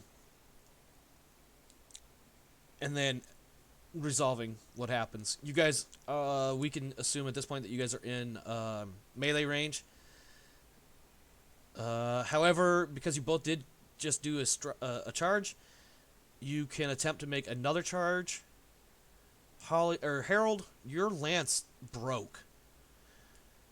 So you can't charge with a broken lance. So you're pretty much... You could stay mounted and attack with a spear. If you are attacking mounted, it gives you a +5 bonus. I was gonna say, I thought in our equipment we had two. Excuse me, 2 lances? 2 spears. Yeah, you have 2 spears. That sounds right.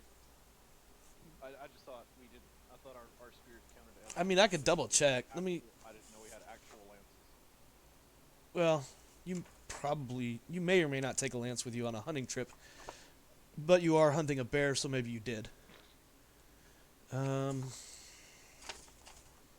discretion. I just wanted to clarify. Yeah, no, I'm all right with you guys having a single lance and 2 spears. You are literally loaded for bear, so we can assume you have all your starting equipment with you, including chainmail and all that. Again, there is no initiative order or anything like that. Currently, Farvel and Everhart are not in the fight. I'll just go from top to bottom. Harold, your lance broke. What are you doing next? Okay. Okay, so spear, whatever your spear skill is, +5 to that. Roll 1d20 against it. I believe it's going to be 11. Okay.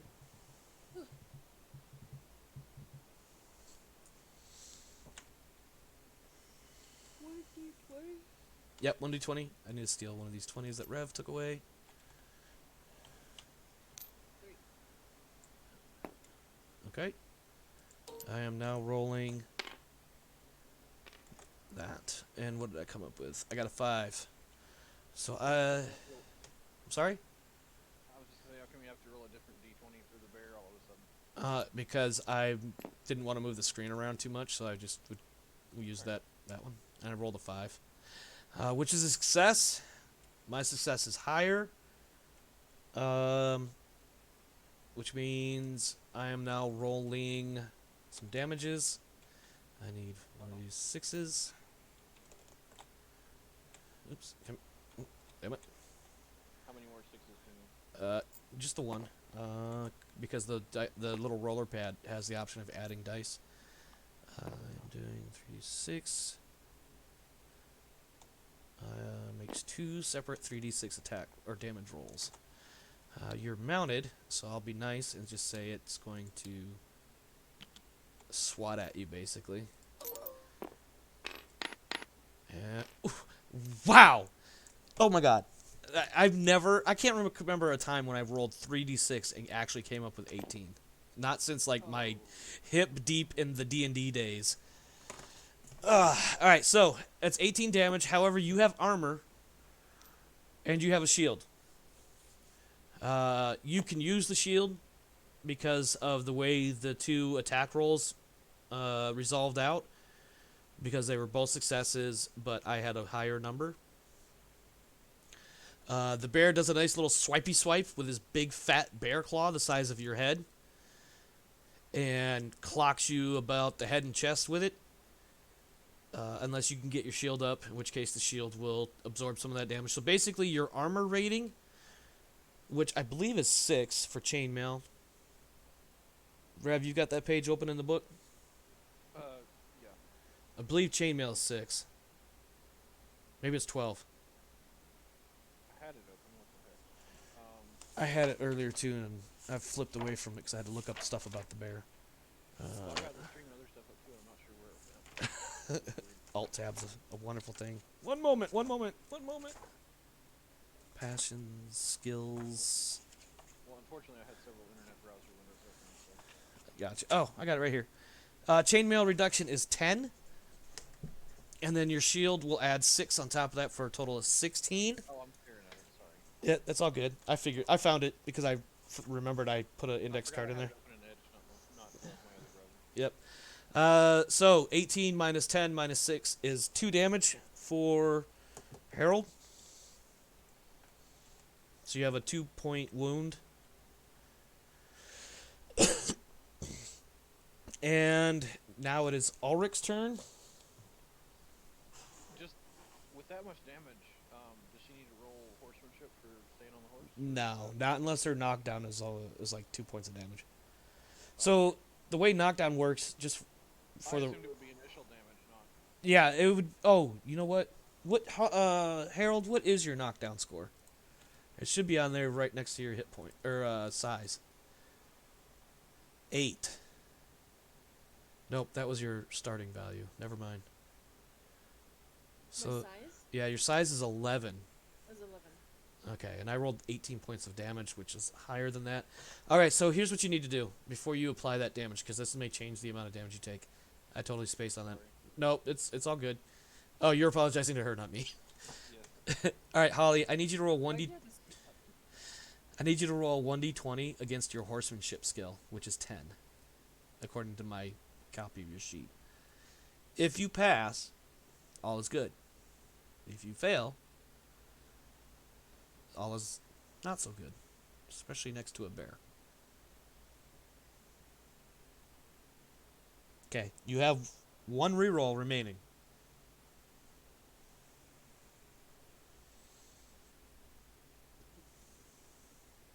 Would you like to reroll that?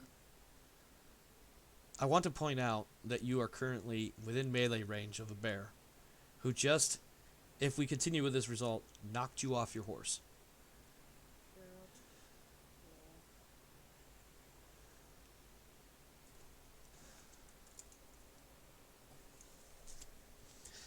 That's much better. You're still on your horse, so you only take 2 points of damage.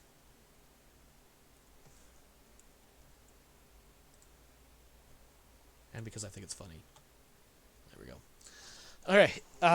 If you're watching the stream, you'll see something kind of funny. Ulrich, you're up. Or what? You have to give me some sort of direction. Are you attacking the bear? You speared it once, or not? I keep saying spear. You pulled off a successful charge. You are currently wheeling about for either another charge or just to close into melee range, or something entirely different. I don't know. I guess going back to another route or Yeah, you still have the option of charging it. The bear is currently distracted with Harold. Harold. Challenge the bear to a game with me. No, don't do that.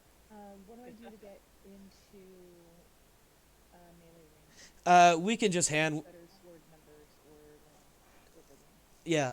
So we can just hand wave and assume that you moved closer for the melee strike. Okay, so am I within striking distance? Yes. I think by the letter of the rules, probably not, but I'm going to waive it. Whatever. Yep. Can I roll my sword then? Yep. 1d20 against your sword skill.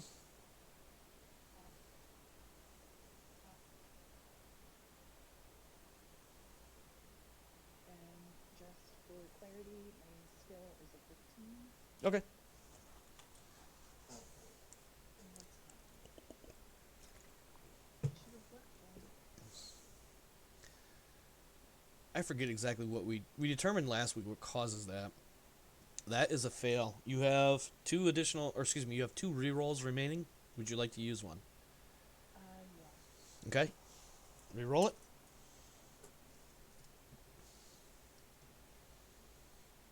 7. That's a hit. Go ahead and roll your roll your damage, which should be I'm looking. Let me look at this one. 46, strength and size or whatever. Yep. Yep, that one. Yep, that's the one. So do I need to roll horsemanship at all? Nope. The bear has selected Harold as the target. Cool. Sorry,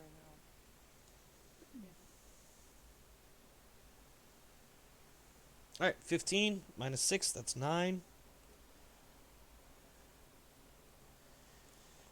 And that is the end of that combat round. Okay, so let me explain what is going on. So we have Ulrich over here,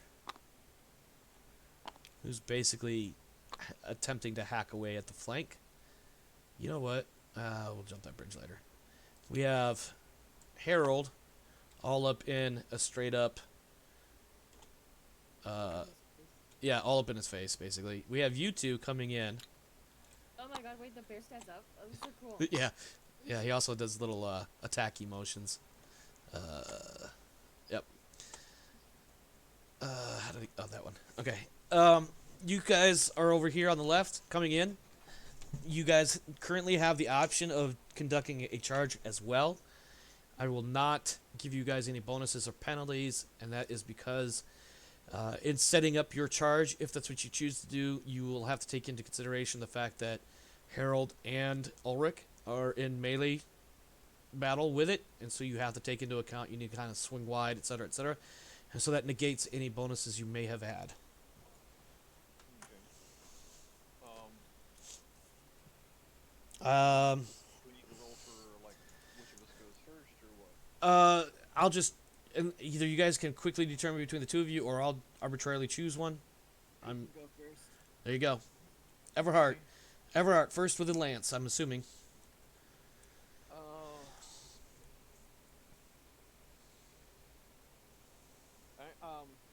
We never determined what kind of axe do I have. You are absolutely correct. We never did, because I didn't realize there was going to be more than one axe.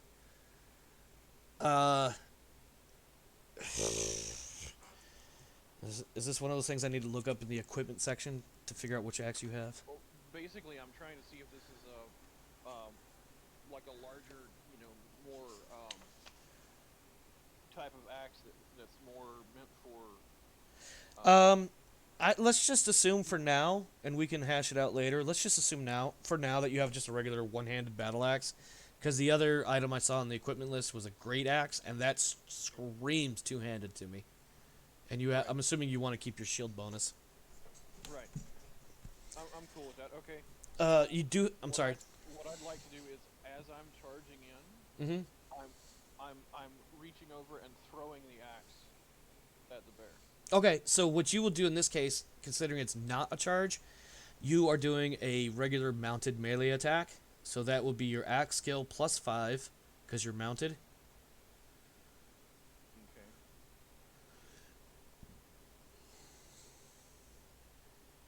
Which I think for you is like 15 or something. Also, reminder for everybody, calling upon passions. That did not work. Sorry, I messed up the syntax on that. Yeah, so you're rolling actually against a 16. That is a success. Go ahead and roll your 5d6 damage according to my copy of your character sheet. Because again, the bear is distracted.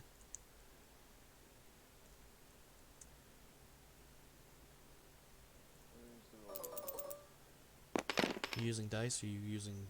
There you go. I did it in game. Yep, I saw that. 23 minus 6 is 17.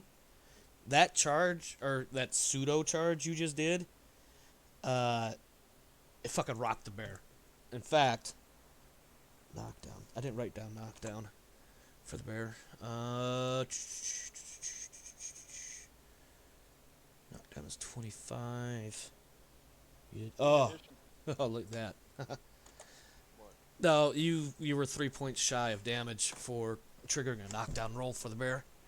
So, but it is obvious that your axe drank deep. As it There's an in addition on that. I know I can't obviously attack twice. right. But I'm actually,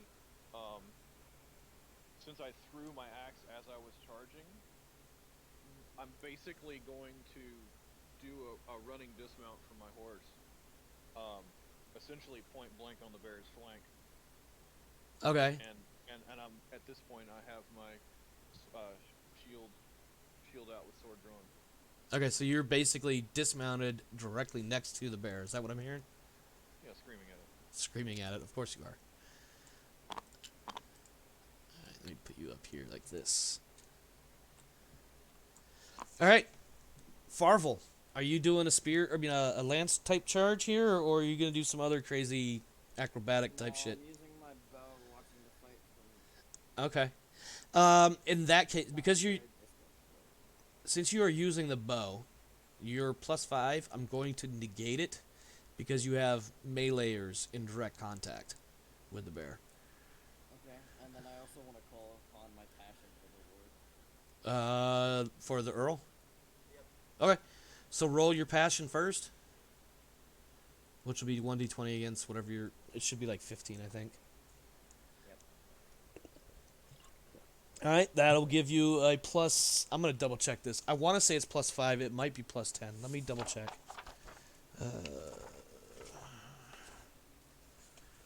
Traits. Passion.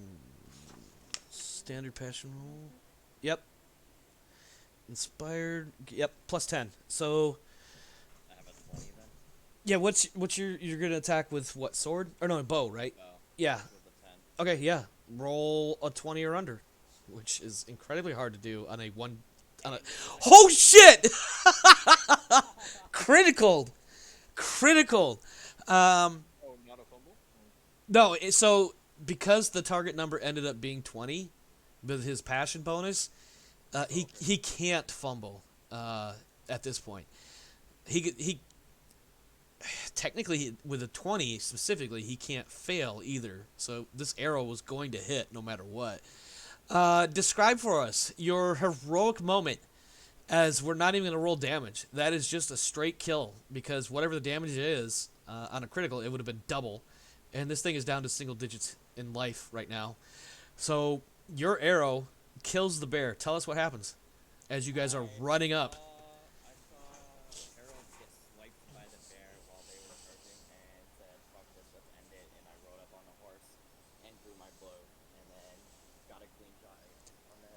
and not just a clean shot, but a lucky clean shot, because traditionally, mounted archers is not much of a thing. Because you just basically killed this bear with a single blast with an arrow, while moving at a fair decent pace through the brush. Like all the things lined up, all the tides, all the stars, all the moons. Um, Go ahead and check bow. Give yourself 10 glory for the critical of bow. The bear is quite dead at this point. Which one is it? There you go. If you were watching the stream, you would have seen something really cute. In that animal cruelty kind of way. Everybody gets 10 glory for killing the bear. Plus... Okay, hold on. Scratch that. Give me a second here. Okay, Farvel gets 10 glory for killing the bear. You also everybody receives 30 glory for completing the hunt and your first unchaperoned hunt. So everybody gets 30 except Farvel, who gets 40 for the bear. And tell me, as a group, what you're going to do about this bear. Because first you have to get back to Ember.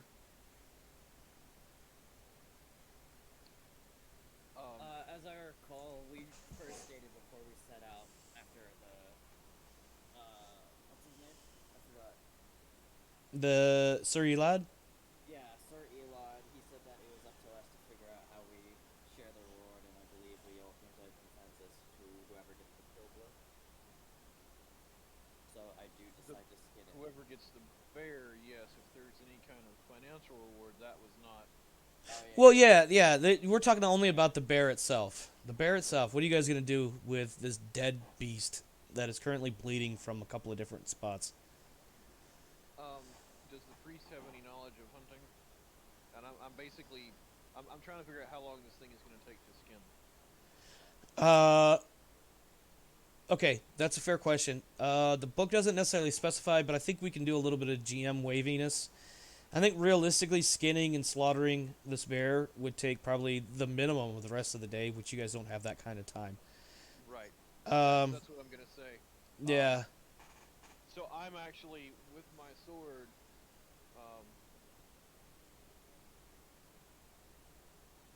bearing the party, unless someone from the party stops me, I'm getting ready to basically decapitate the bear's head to toss it to... I think that to Farvel. Yeah, I think that'd be a fair call to make if everybody else is cool with it. Yeah, there's no argument for me. Well, of course not. You're gonna take a bear. Yeah. Go ahead, Holly. Harold. Holly. Holly.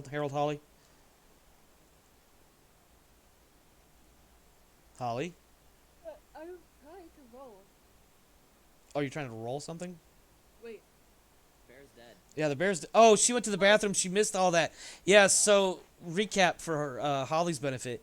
While you went to go and use the restroom, Farvel freaking almost literally swooped in and called upon the passion to the Earl and said, "Fuck this bear," with a big fat arrow. Right in between his fucking forehead. Yeah, basically, like it was a kill shot.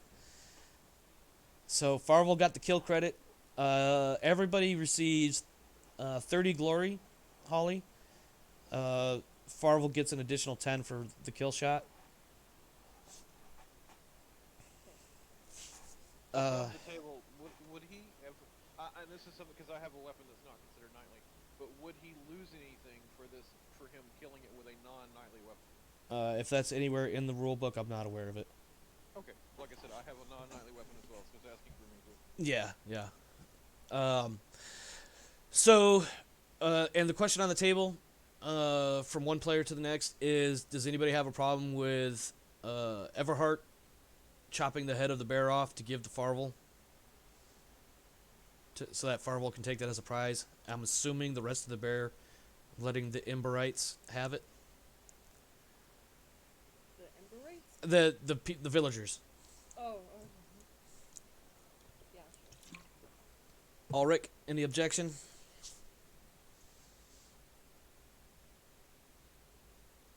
Ulrich.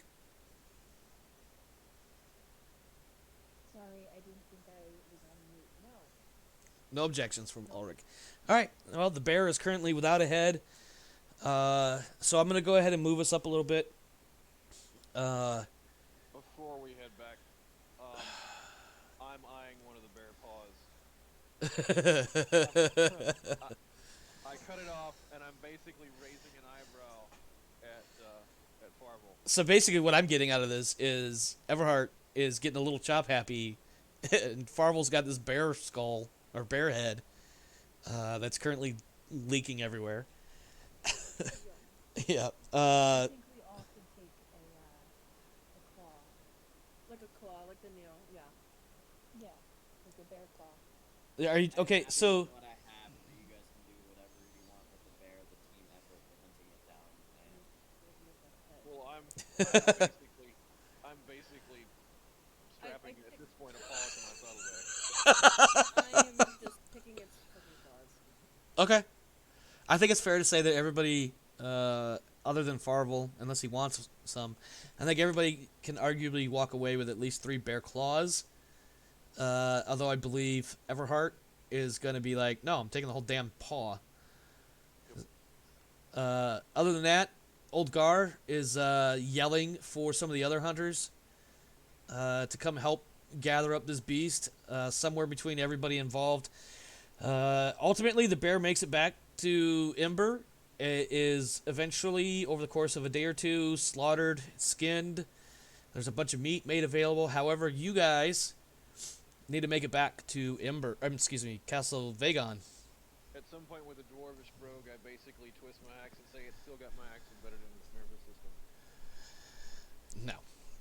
That's sorry. As soon as you guys get back to Castle Vagon,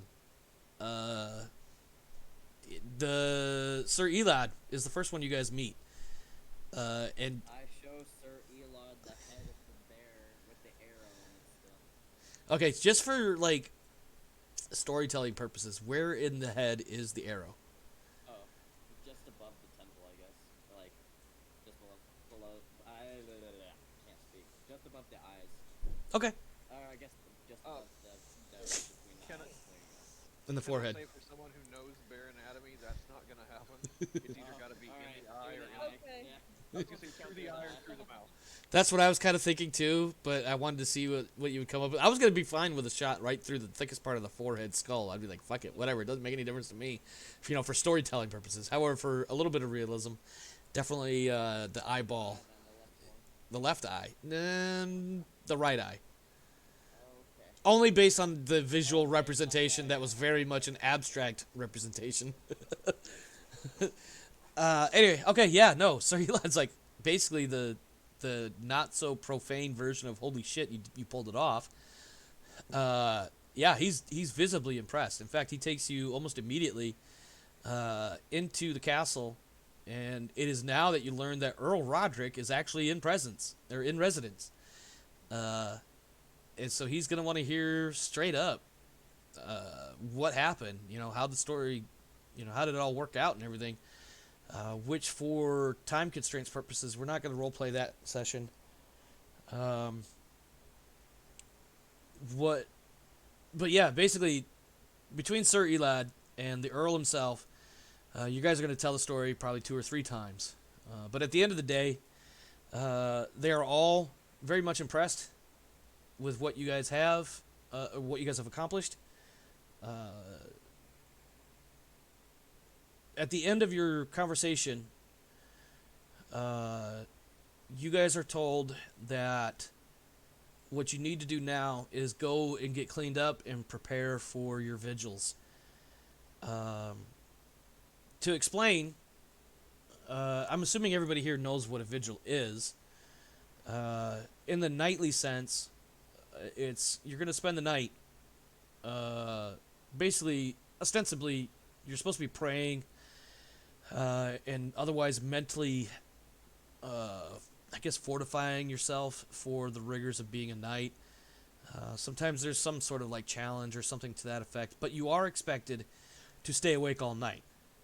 Having said that, it's not like you're actually being very closely monitored, because it's also meant to be a deeply spiritual and personal moment or experience. So if I'm not mistaken, my memory says we have 2 Christian knights and 2 pagan knights. Does that sound right? Romantic or Roman. Yeah, 1 Roman, 1 British Christian, and then the 2 pagans, correct? Okay. So obviously the Christian squires will be let me back up.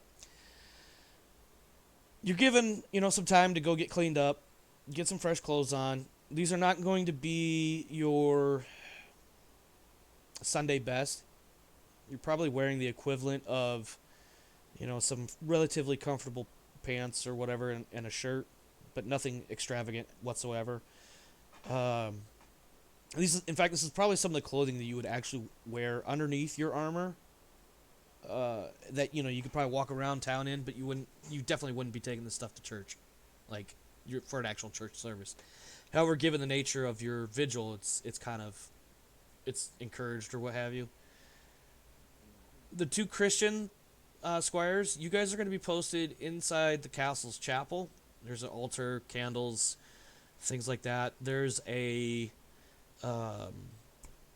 I can't think tankard of water. That's not the word I want to use, but there's water available for you to drink. But otherwise, obviously no food or anything like that. For the pagan squires, outside the castle and a little bit beyond the training field where you guys were doing all your horsemanship drills and everything last week, is a pair of willow trees. These tall, broad trees with these whip-like vines, for lack of a better way to explain it, that kind of they go up and then they kind of arch out and come back down to the point where you could almost hide underneath the leaves of a willow tree. But that is where the pagan squires are expected to do their, we'll just say the pagan version of praying and staying awake all night and all of that stuff. Through the course of the night, there's servants that come by that check on you, refreshing your water, making sure the candles haven't burnt down or anything silly like that for the guys in the altar. Chamber pot wouldn't be in front of the altar. Oh, Now, okay. yep. Now, again, you guys are expected to stay awake. You're supposed to be praying. But here's my question to each of you, and I just want to see what everybody's answer is. So I'm gonna have you go like one at a time. So starting with Harold, what is Harold doing underneath the willow tree? Are you actively praying? Are you making it look like you are? Are you just fucking around? I'm playing with the grass. Okay, Kind of like, just playing with the little blades of grass. yeah. Just occupying your 'cause time. I don't want to be like rude, Right. but I don't want to like participate. Okay. With Harold's beliefs within the pagan religion, what do you think he would be focused on? Would he be praying to anybody in particular, or would there be some sort of like thoughts in his head, or some sort of focus as far as like anything kind of like a meditation? More of a meditation. Okay. All right. But otherwise, you are definitely trying to stay awake, or your goal is to make it to morning without falling asleep and making yourself embarrassed or anything like that. Okay. Farvel, you are in the altar. It's dark. It's a little drafty. There's candles. Everhart is not that far away, but you're both before the altar. In fact, probably on your knees, doing 1,001 Hail Marys and 1,001 Lord's Prayers and all that, or whatever the current trend is. Excuse me. Farvel, what are you doing? Are you actively praying? Are you making it look good? Are you fucking off? Are you sleeping? Are you flirting with passing servants? I'm actively praying to the Lord and thanking Him, I guess, Okay. for my luck in hunting. Well, that's good. That's really good. The Lord likes your praise for giving you a solid shot. RN Jesus is happy that you're thanking him. Anyway, Everhart, same questions basically. So this is a chapel, correct? Yes. You're literally in front of the altar. With, I'm assuming with a full chapel. Then, well, I am.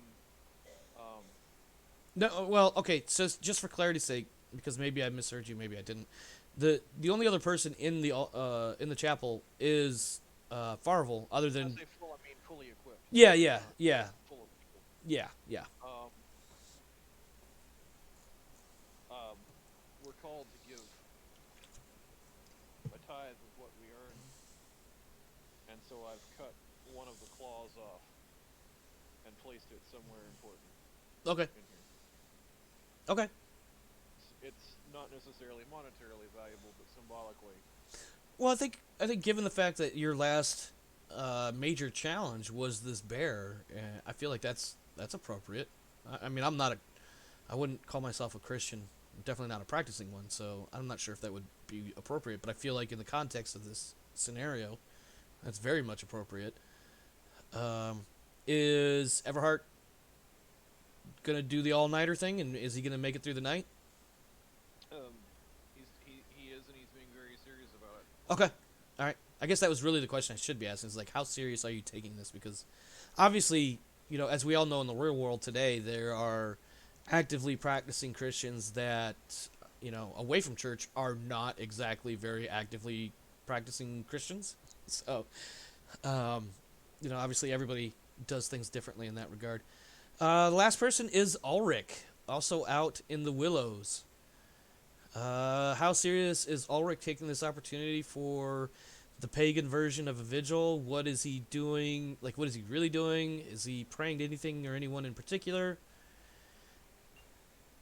He's already brought all of his offerings to the altar at the Old Willow. He's already lit the incense. He's already made his offerings upon the altar. He is now prostrate in meditation slash whatever I guess you freaking Christians call it. Um, he's thanking the old gods and the new and his ancestors and all that, and Okay. seeking from his ancestors to be guided through this next part of his journey to becoming a man, and calling upon his father for help and strength since, he died.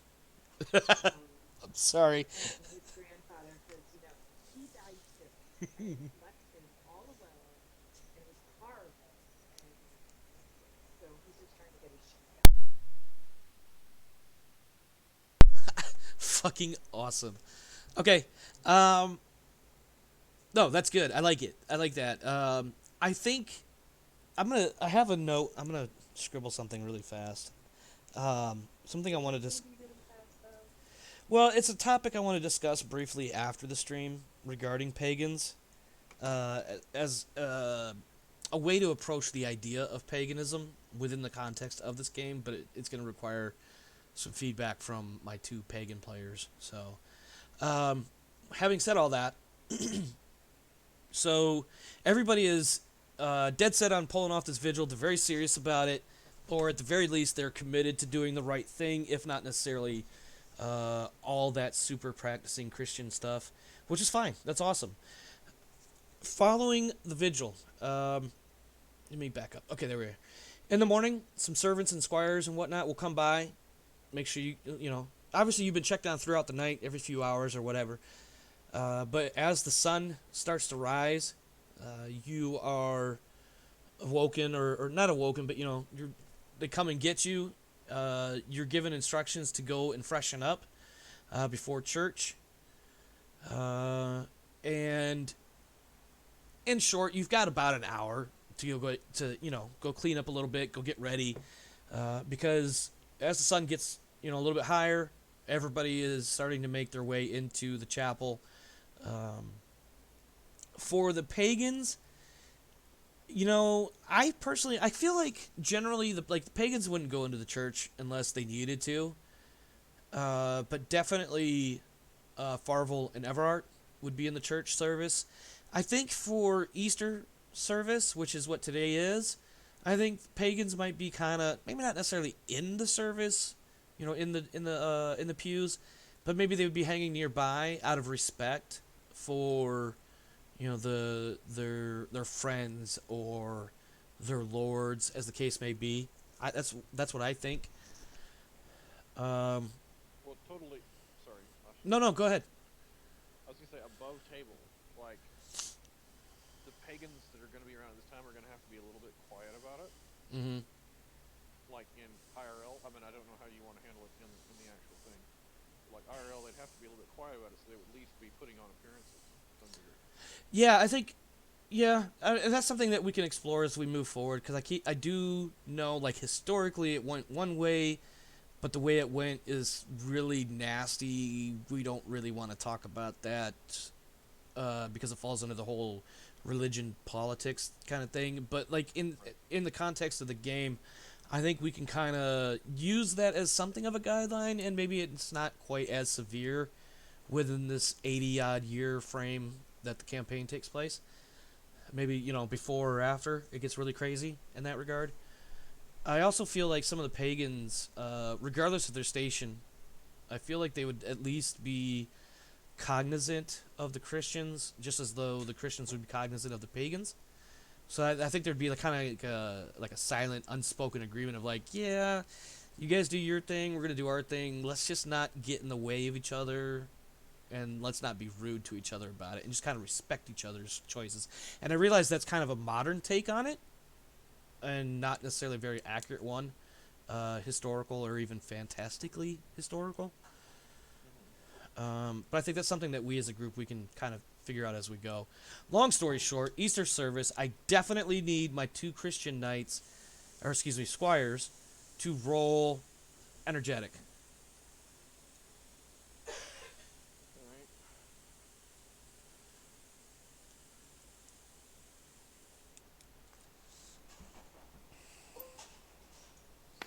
Rolled a one. Yes, I see that. I rolled a two. Oh, did you roll in tabletop? Because I'm looking at my notes. Okay. All right. Yeah. So you guys managed to stay awake. For my pagan squires, I'm just going to assume, unless you tell me you're doing something totally different, I'm just going to assume you're kind of hanging out nearby. Obviously, you're not going to just like sit right in front of the church and wait for the whole hour and 45-minute service to be finished. But I feel like you'd be hanging out. I'm inside the church. Oh, you are? Yep. Okay. That works. Harold, are you hanging out? Go ahead. Am I just hanging out? Yes. Okay. All right. Nothing special during the Easter service. It's Easter service. There's nothing you haven't encountered in the previous 20-ish Easter services you've been to. After the service, everybody heads on out for the Great Hall for the feast that is being put together by the Earl.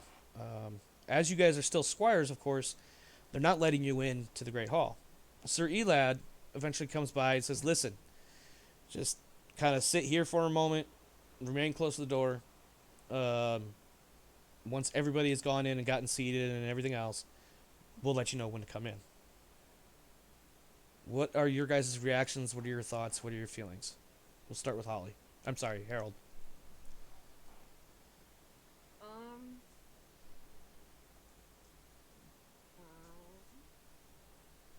What is I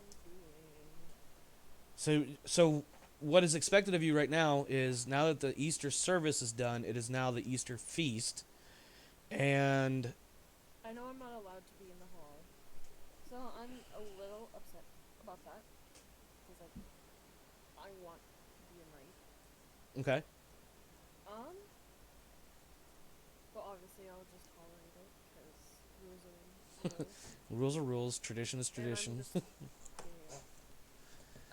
And I just go along with the group and see what they're doing. Okay, Farvel, you've just been told to basically sit outside the front door to the Great Hall. Just sit tight. Somebody will be along shortly to figure out what to do with you, or something to that effect. What is going through Farvel's mind at this point? Not much. He just sort of stands there modest, listens to what Elad said. Okay. How close to the door can we get? Well, so what I'm picturing in mind at this point is the guests, the Earl's guests, are all filing their way in. These are going to be, essentially all of the knights of Salisbury are here, along with wives, maybe a couple of children or something silly like that. Different servants, and they're all, not necessarily a straight up full on line of people waiting their turn to go inside, but it's a pretty common or pretty heavy flow. That sounds so horrible. I can't believe I just said that. But like just a steady flow of people coming in, you know. Um, you guys wouldn't be standing right in front of the door, but you'd be hanging out nearby, like off to the side. Does that make sense? Yep. Everhart. I'm visibly excited, but I'm also keeping that in check with remembering that this is an important ceremonial occasion. Mm-hmm. I have a role and a part to play in a proper method. And that totally checks out with an energetic of 16. Like just that kid on Christmas Day, but he's keeping his shit under control. But he cannot wait to start tearing that box up to get inside or see what's inside it. Ulrich, how you feeling right now? What's going through your mind? I think it sucks that we can't go in there. But I hang back and do as I'm told in case we are called upon because we are evil. Okay, fair enough.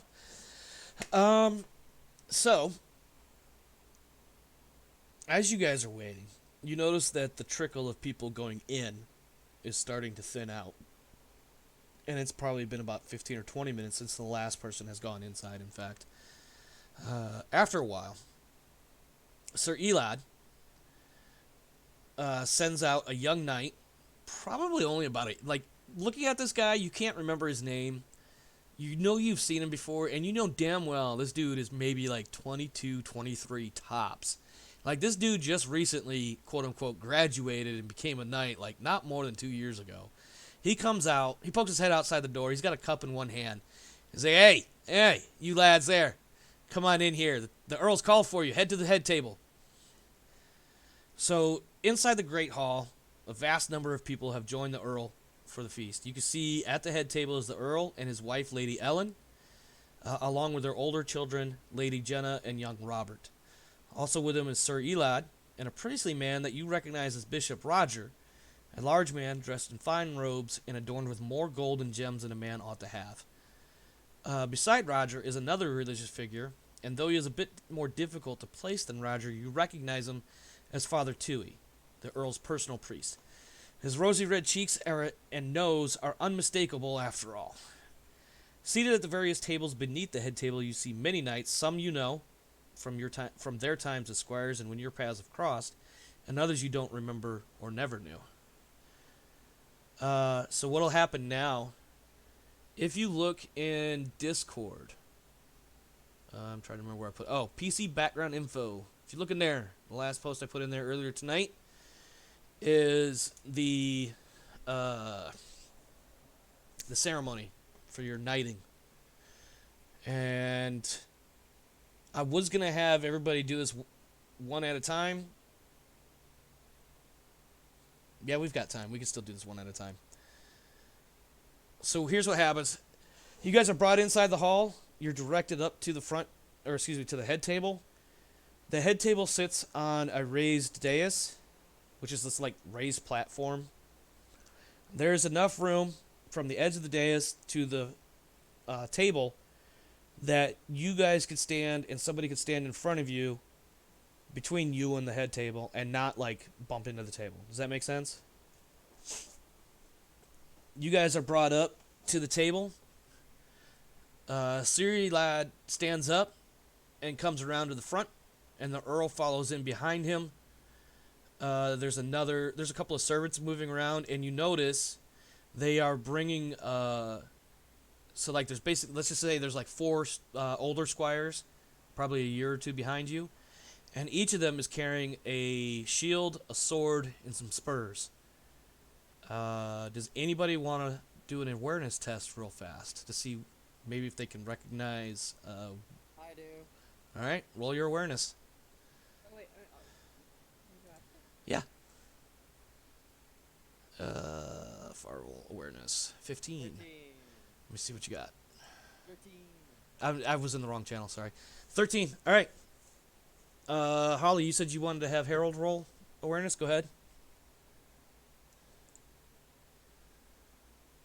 Yeah. Okay.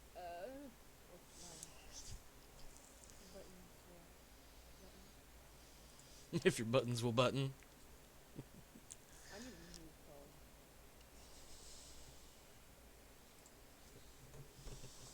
I also want to roll. Go for it. I'm sad. It's okay. It's All right. So here's how this plays out. Rev, do you want to roll, or are you just gonna roll with assuming from what these people are carrying? I'm focused on making sure that I play my part correctly. Okay. Good answer. Okay. So as you're standing there in front of the Earl, the movement more than likely catches your eyes. Harold, you can't quite make it out. You notice they're carrying what looks like a shield and a sword, maybe. But Farvel and Ulrich, you guys recognize your house colors or your family's colors, or more accurately, perhaps, the colors of your fathers. Because one of them is carrying a black shield with gold and the blue stripes, and the other one is carrying a black shield with the carnation on it. I'm sorry, not the carnation. I'm sorry. Talus's shield was purple with a green lozenge. So you recognize pretty quick that they're carrying, if not your father's shields, they're carrying new shields in your father's colors. To be fair, I wouldn't actually roll awareness against that. I would roll the heraldry recognition. That's fair. I think, and the reason why I think I went with awareness was because it wasn't necessarily recognizing the heraldry as it was recognizing your own father's colors. Fair point, though, because I could have gone either way. Getting back on track, though, because I want to try to get through this knighting ceremony before we call it a night. I see what I did there. Sorry. Yeah, sorry. Nearby, some servants are bringing forth, the sword and shield and spurs. Sir Elad comes up to you, and I'm gonna do this in order. I'm just gonna start with Harold, and he says, "Harold, kneel before the Earl." I'm assuming you're just gonna follow my lead here. You're gonna also want to refer to the PC background info where I have the knighting ceremony script, if you will. Sir Elad speaks after you take your knee, and he says it kind of loud to make sure everybody in the hall hears. "Be it known to all men that I, Earl Roderick of Salisbury, am minded to raise young Harold, by virtue of his honor, loyalty, valor, and skill at arms, to the high rank of knighthood. Harold, do you swear and acknowledge Earl Roderick to be your true and lawful liege? I swear. Do you also swear fealty to Uther Pendragon, to defend and obey him until he depart the throne, or death shall take him?" Swear. The Earl then steps closer to you and backhands Harold across the face. Before Harold has a chance to fall over or anything silly like that, you feel the Earl's hands on your shoulders, steadying you. And the Earl, for the first time, speaks. "Let this be the last blow you receive without just recourse." Sir Elad speaks up. He says, "Repeat after me. I, Harold, do solemnly swear I, Harold, solemnly swear and pledge my sword to Earl Roderick, my liege, that I pledge my sword to Earl. Roderick, to defend and obey him to defend and obey him until he depart his domain, until he departs his domain, or death shall take me, or death shall take him." and to uphold the honor of knighthood. It's a uphold honor and knighthood. And Earl says now, "And I, for my part, do swear to defend and honor Harold as befits a true knight, The Earl then takes the sword from one of the servants, the one closest to him. I dub thee Sir Harold. Receive now your spurs. The servant gives you the spurs. Your right to suitable arms. Your father's shield, or at least the shield with your father's colors, is given to you. And this, my sword. And the Earl straps the sword around you. To your side to serve and defend me well. Arise, Sir Harold. The Earl then comes up before... Jesus Christ, I gotta get better at remembering y'all's names. The Earl now stands in front of Farvel. Sir Elad repeats the whole ceremony again. He says, kneel before the Earl, Squire Farvel. And then, once he kneels, Sir Elad speaks, be it known to all men that I, Earl Roderick of Salisbury, am minded to raise young Farvel by virtue of his honor, loyalty, valor, and skill at arms to the high rank of knighthood. Farvel, do you swear and acknowledge Earl Roderick to be your true and lawful liege? I swear and acknowledge Earl Roderick to be my true and lawful liege. Do you also swear fealty to Uther Pendragon, to defend and obey him until he depart the throne, or death shall take him? I swear fealty to Uther Pendragon to defend and obey him until he departs the throne, or death shall take him. The Earl then steps up and backhands Farvel, and surely Farvel will stumble a wee bit, and the Earl will grab him by the shoulders and steady him, and his hand, like he keeps both his hands on your shoulders, basically. Let this be the last blow you receive without just recourse. And then Sir Elad speaks up again. Repeat after me. I, Farvel, do solemnly swear. I, Farvel, do solemnly swear and pledge. It's okay. Do solemnly swear And pledge my sword to Earl Roderick, my liege, and pledge my sword to Earl Roderick, my liege, to defend and obey him to defend and obey him until he depart his domain, until he depart his domain, or death shall take me, or death shall take me, and to uphold the honor of knighthood. and to uphold the honor of knighthood. Earl Roderick speaks up again. He says, I, for my part, do swear to defend and honor Farvel as befits a true knight. I dub thee Sir Farvel, and he taps you on the shoulder with his sword. Receive now your spurs, your right to suitable arms, and this my sword. The servant gives you the spurs and the shield, and then the Earl straps the sword on, and he says to you, receive now this my sword to your side to serve and defend me well. Arise, Sir Farvel. And now we go to Everhart. Sir Elad takes a quick sip of his wine, sets the cup back down, and he says, kneel before the Earl, Squire Everhart. Be it known to all men that I, Earl Roderick of Salisbury, am minded to raise young Everhart by virtue of his honor, loyalty, valor, and skill at arms to the high rank of knighthood. Everhart, do you swear and acknowledge Earl Roderick to be your true and lawful liege? Aye. Do you also swear fealty to Uther Pendragon, to defend and obey him until he depart the throne, or death shall take him? Aye. The Earl steps forward and backhands Everhart. No. I'm sorry, go ahead. After seeing the other two backhands, I'm not going to necessarily try to block it, but I'm definitely going to lean into it to try to not be rocked back. Fair. Either way, Everhart gets backhanded, and the Earl, kind of like out of practice or out of habit, puts his hands on your shoulders to steady you, whether you needed it or not. Roll for it? No, we're not rolling that stuff. With both hands on the squire's shoulders, the Earl then says, let this be the last blow you receive without just recourse. Sir Elad speaks. He says, repeat after me. I, Everhart, do solemnly swear and pledge my sword I, Everhart, do solemnly swear and pledge my sword to Earl Roderick, my liege, to Earl Roderick, my liege, to defend and obey him to defend and obey him until he departs his domain, until he departs his domain, or death shall take me. or death shall take me. and to uphold the honor of knighthood. and to uphold the honor of knighthood. Earl Roderick says, and I, for my part, do swear to defend and honor Everhart as befits a true knight.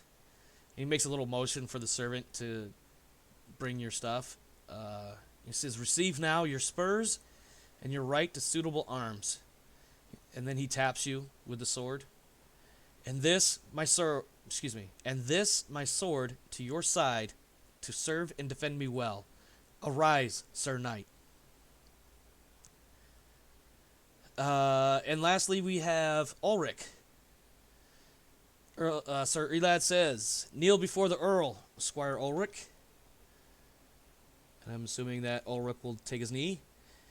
And then Elad Sure, I guess. and then Elad continues, be it known to all men that I, Earl Roderick of Salisbury, am minded to raise young Ulrich by virtue of his honor, loyalty, valor, and skill at arms to the high rank of knighthood. Squire Ulrich, do you swear and acknowledge Earl Roderick to be your true and lawful liege? I do so swear. Do you also swear fealty to Uther Pendragon, to defend and obey him until he depart the throne, or death shall take him? I do so swear. The Earl steps forward, backhands Ulrich, steadies him up, and then says, let this be the last blow you receive without just recourse. Elad speaks again. He says, repeat after me. I, Ulrich, do solemnly swear I, Ulrich, do solemnly swear and pledge my sword to Earl Roderick, my liege, and pledge my sword to Earl Roderick, my liege, to defend and obey him to defend and obey him until he depart his domain, until he depart his domain, or death shall take me, or death shall take me, and to uphold the honor of knighthood. and to uphold the honor of knighthood. And Earl Roderick says, and I, for my part, do swear to defend and honor Ulrich as befits a true knight. He makes a little motion for the final servant to bring over your gear. I dub thee Sir Ulrich. Receive now your spurs, your right to suitable arms, and this, my sword. He obviously taps you with it before you start strapping it on your side. To serve and defend me well. Arise, Sir Ulrich. At this point, the Earl turns back to the table, and he lifts he lifts his cup for a toast. Oh, I dropped my note card. He lifts for a toast. Jesus Christ, that still didn't sound right. He's calling for a toast for the new knights. But quickly, his voice is drowned out by the voices of all the other knights in the hall. And they are all screaming, the leap, the leap. They must do the leap. No knight earns their spurs without it. So the leap is our final event for the evening. And essentially, here's what happens. You are currently, we'll say encumbered. It's probably not quite the right word. But you have a shield, a sword, and spurs strapped onto your feet. Obviously, you're wearing boots of some sort. You will now be directed to essentially run out the hall. Outside, there will be a stairs leading up to a small platform. Whoever is making their leap at that time, their horse is being set up in front of that platform. And it is expected that you will leap onto your horse. To do that, you're going to roll a dexterity check. And if you make the roll, you make it onto the horse. If you don't make the roll, you don't make it onto the horse. So, well, let's see what happens with the dice rolls first. Because, Sir Harold, you're up. 1d20 against your dexterity. 19. I'm pretty sure you don't have a dexterity of 19. Well, if you did, you would have made this. Wait a minute. Is that a 19 or a 15? 19. No. I'm looking at Harold's character sheet. 15. Okay. Yep, no. You stumble, you stutter, you fall. You don't quite make it onto your horse. Damn, why am I a Sir Farvel. Go ahead and make your attempt. Fucking critical, you son of a bitch. I don't like you. I do something mess. Okay, no. You get 10 glory for making the leap as you land gracefully onto the saddle of your horse and casually trot it away. Sir Everhart, it is your turn, sir. You rolled a 12 against a dex of 9. Nah. So nope, you stumble, you stutter, you trip, you fall, you don't make it. Lastly, we have Sir Ulrich. Also, an epic fail. You don't even make it to the stumbling and stuttering part. You slip in what must have been like a mud puddle or something and just go face first into the dirt. All right. You're having a fun time. Oh, I'm having loads of fun time. Okay. Yeah, so that's it. So basically what'll happen now is now that everybody has congratulated you on making knighthood, there's people clapping you on the back. Somebody comes by and helps Ulrich up onto their feet, tries to help brush them off and things of that nature. It is now time to commence with the feast. However, because of the time, we are going to end here for the night. I do believe Farvel was the only one that made the leap. Yes. So make sure you update 10 glory for making the leap. Everybody, plus 1,000 glory for having been knighted. Yay. And that is all I got for the night. So I'm going to start with Krista for closing comments for the evening before we start shutting everything down. Krista, what do you have for us? No comment. No comments. Okay. Rev, final thoughts before we close for the night. Yeah, I'm good. Okay. Don't look at the tabletop. I'm not sure if I want to, and I feel like I'm gonna have to change some settings before we start the next session. Talus. I hope the hell so. You had some pretty good rolls tonight, and a couple of well-timed criticals as well.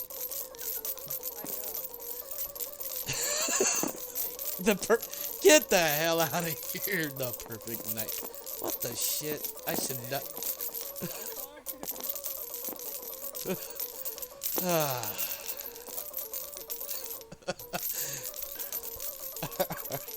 Anything else, Talus? Alright, Holly, any last thoughts for the night? I'm not sure exactly how he did this. He probably pushed, like, the plus, like, 50,000 times, and now it's trying to roll all the dice at once. I'm not 100% sure. It won't matter, because I'm not going to save it. I'm just going to close it. It'll revert to the previous save before the start or whatever. It's fine. It's fine. It's all fine. What do you got for us, Holly? You got any last-minute thoughts here before we head out for the night? Alrighty. I want to thank everybody that came by and hung out for a little while. Thanks for stopping by. Hope you enjoyed the show. Quick shout outs for the social side of things. We have Twitter at Omar Krieg. Catch Talus on his own streams, Undertaker Faust. Doesn't necessarily have a streaming schedule at this point, but he streams every now and again, so check him out. If you missed the video, if you missed the Jesus Christ. If you missed the stream, you can catch us on YouTube. And don't forget, of course, Discord link somewhere on that Twitch page. Otherwise, you guys have a wonderful evening. Thanks for coming by. We'll see you again next week, Wednesday, for episode 3. Thanks a lot. Have a great night.